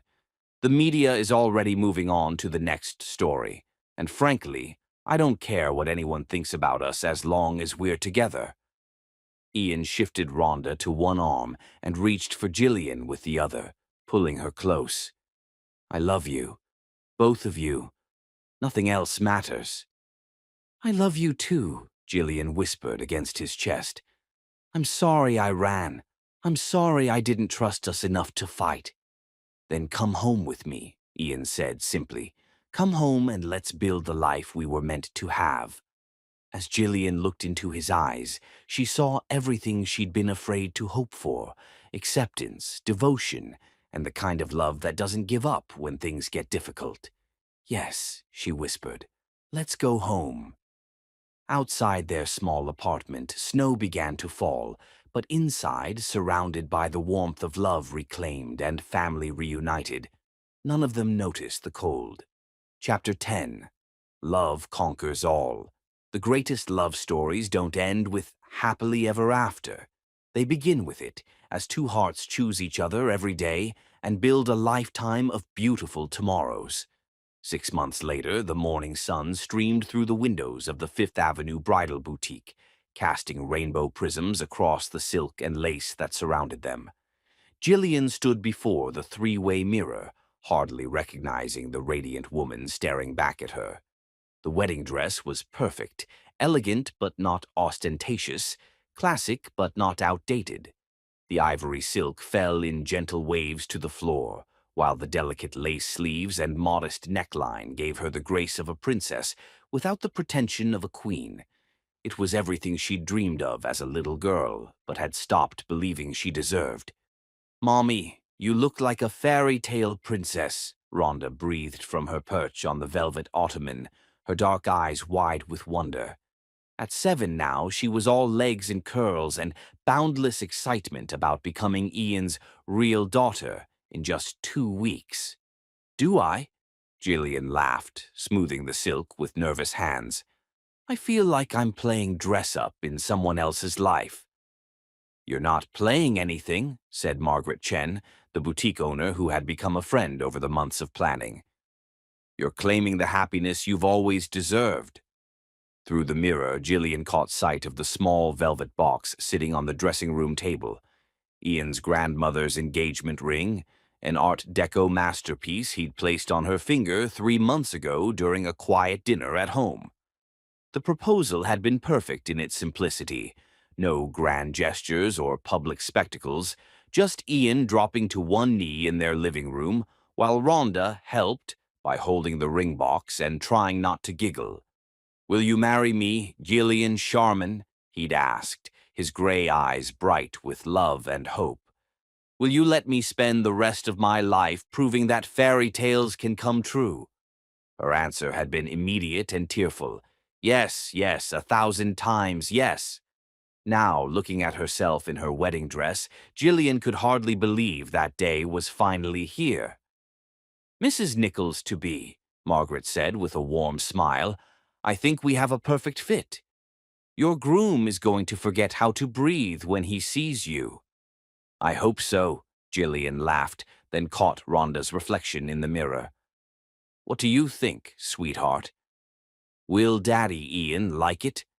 "He'll love it because you're wearing it," Rhonda said with 7-year-old wisdom. "Just like he loves everything about you." The simple truth of it made Jillian's eyes fill with tears.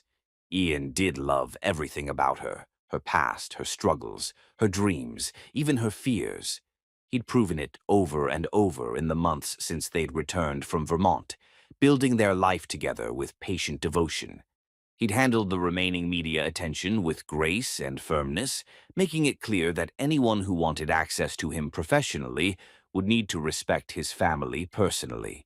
The story had died quickly once Christopher's lies were exposed, replaced by a more accurate narrative of love triumphing over adversity. More importantly, Ian had kept every promise he'd made. He'd adopted Rhonda legally, giving her his name and all the security that came with it. He'd encouraged Jillian to return to school, and she was now just 1 semester away from completing her literature degree. He'd moved them into a house in the suburbs, not the Manhattan penthouse she'd expected, but a beautiful colonial with a big backyard where Rhonda could play and the promised puppy could run. "Are you ready to see the final touches?" Margaret asked, reaching for the cathedral-length veil that would complete the ensemble. As Margaret secured the veil in Jillian's dark hair, now styled in an elegant updo with soft curls framing her face, Jillian felt the last of her disbelief fade away. This was really happening. In 2 weeks she would walk down the aisle of St. Patrick's Cathedral and marry the man who had transformed her life with his love. "Perfect," Margaret declared, stepping back to admire her handiwork. "Absolutely perfect." 2 weeks later, Jillian stood at the back of St. Patrick's Cathedral, her hand resting on her father-in-law-to-be's arm.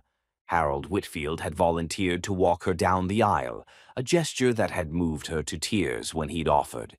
"Nervous?" he asked kindly, his earlier skepticism about their relationship long since replaced by genuine affection. "Terrified," Jillian admitted with a shaky laugh. "What if I trip? What if I forget my vows? What if...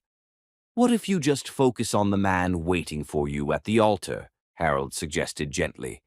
"Because I can tell you from 30 years of friendship, I've never seen Ian look at anything the way he looks at you." Jillian lifted her eyes to the front of the cathedral, where Ian stood waiting in his perfectly tailored tuxedo. Even from this distance, she could see the love and anticipation written across his face. Beside him, Marcus Riverstone stood as best man, while Rhonda fidgeted excitedly in her junior bridesmaid dress, the basket of rose petals in her hands. The organ began the opening notes of Canon in D, and Jillian felt her nerves settle into joy. This was right. This was perfect. This was the beginning of everything she'd ever wanted. As they began their walk down the aisle, Jillian was dimly aware of the faces turning toward her. Colleagues from Ian's company, friends from Rhonda's school, neighbors from their new life. But her eyes were fixed on Ian, watching his expression transform from anticipation to awe to something that looked suspiciously like tears. When Harold placed her hand in Ian's at the altar, the older man whispered, "Take care of her, son." "Always," Ian replied, his voice thick with emotion. "Always." The ceremony passed in a blur of beautiful words and heartfelt promises. They'd written their own vows, and when it came time to speak them, Jillian's voice was clear and strong. "Ian, you found me when I was lost, believed in me when I couldn't believe in myself, and loved me when I thought I was unlovable. You didn't just save my life, you gave me a life worth living. I promise to love you with the same fierce devotion you've shown me, to build our dreams together, and to never stop marveling at the miracle of being chosen by you." Ian's vows were equally heartfelt. "Gillian, you taught me that love isn't a weakness to be avoided, but a strength to be embraced. You showed me that a family isn't just about blood, but about choice, commitment, and daily acts of love. I promise to choose you every day, to protect our family with everything I have, and to spend the rest of my life proving that fairy tales can come true. When Father McKenna pronounced them husband and wife, Ian's kiss was tender and reverent, full of promises for all the years to come. The cathedral erupted in applause, but Gillian barely heard it over the sound of her own heart singing with joy. "I love you, Mrs. Nichols," Ian whispered against her lips. "I love you too, Mr. Nichols," she whispered back, and both of them laughed at the beautiful impossibility of it all. The reception at the Plaza Hotel was everything Gillian had never dared dream of, elegant without being ostentatious, intimate despite the 100 guests, perfect in every detail that mattered. But her favorite moment came during the father-daughter dance, when Ian swept Rhonda onto the dance floor for their special song. "You know," Rhonda said seriously as Ian spun her around, "I think this is the best day ever. Even better than my birthday with all the presents." "Even better than chocolate cake," Ian teased. "Even better than chocolate cake," Rhonda confirmed solemnly, "because now we're a real family forever and ever." "Even gladder than I am?" Ian asked with a smile. "Maybe not gladder," Rhonda conceded thoughtfully, "but really, really, really glad. Like, the most glad I've ever been about anything, except maybe getting Mr. Bunny for my birthday." "Me too, Princess. Me too." Watching them together, her husband and her daughter, now legally his daughter too, Gillian felt her cup of happiness overflow. They were a family in every sense of the word, bound not by accident of birth, but by deliberate choice and daily love. Later, as the evening wound down and the last guests departed, Ian and Gillian stood on the hotel's terrace, looking out over Central Park. Rhonda had fallen asleep in Ian's arms, her flower girl dress rumpled and her face peaceful. "So, Mrs. Nichols," Ian said softly, "how does it feel to be married to a billionaire?" Gillian pretended to consider the question seriously. "Well, the money's nice, but I have to say, I'm really just here for the man." "Lucky for me," Ian laughed, pressing a kiss to her temple. "Because you're stuck with me now. No more running away." "No more running away," Gillian agreed, then looked up at him with sparkling eyes. "Though I should warn you, you're about to be stuck with me for even longer than you planned." "What do you mean?" Instead of answering, Gillian reached into her small beaded purse and pulled out a small wrapped box. "I have a wedding gift for you." Ian shifted Rhonda carefully to one arm and accepted the box with curious eyes. Inside, nestled in tissue paper, was a tiny pair of baby shoes in soft yellow. "Gillian," he breathed, his eyes going wide. "Are you?" "2 months," she said, her smile radiant. "I found out 2 weeks ago, but I wanted to wait until after the wedding to tell you. I wanted today to be perfect, for just the three of us first." Ian stared at the baby shoes, then at his wife, then at the sleeping daughter in his arms. "Another baby," he said wonderingly. "Our baby." "Our baby," Gillian confirmed. "Are you happy?" Instead of answering with words, Ian kissed her deeply, pouring all his joy and love and gratitude into the connection between them. When they broke apart, both were crying happy tears. "I love you," he said simply, "all of you, more than I ever thought it was possible to love. Even when there are three of us demanding your attention," Gillian teased. "Especially then," Ian said seriously. "Bring on the chaos, Mrs. Nichols. I'm ready for all of it." As they stood there on the terrace, holding each other and their daughter under the stars, Gillian marveled at how far they'd come from that night in his office, when she'd been a broken woman trying to hold her small world together with dignity and hope. Now she was a wife, a mother, and soon to be a mother again. She had love, security, and a future bright with possibilities. But more than that, she had a partner who saw her truly, loved her completely, and would stand with her through whatever joys and challenges lay ahead. "What are you thinking about?" Ian asked softly. "Just all of it," Gillian said, leaning into his warmth. "How impossible this all seemed just a year ago. How scared I was to believe it could be real.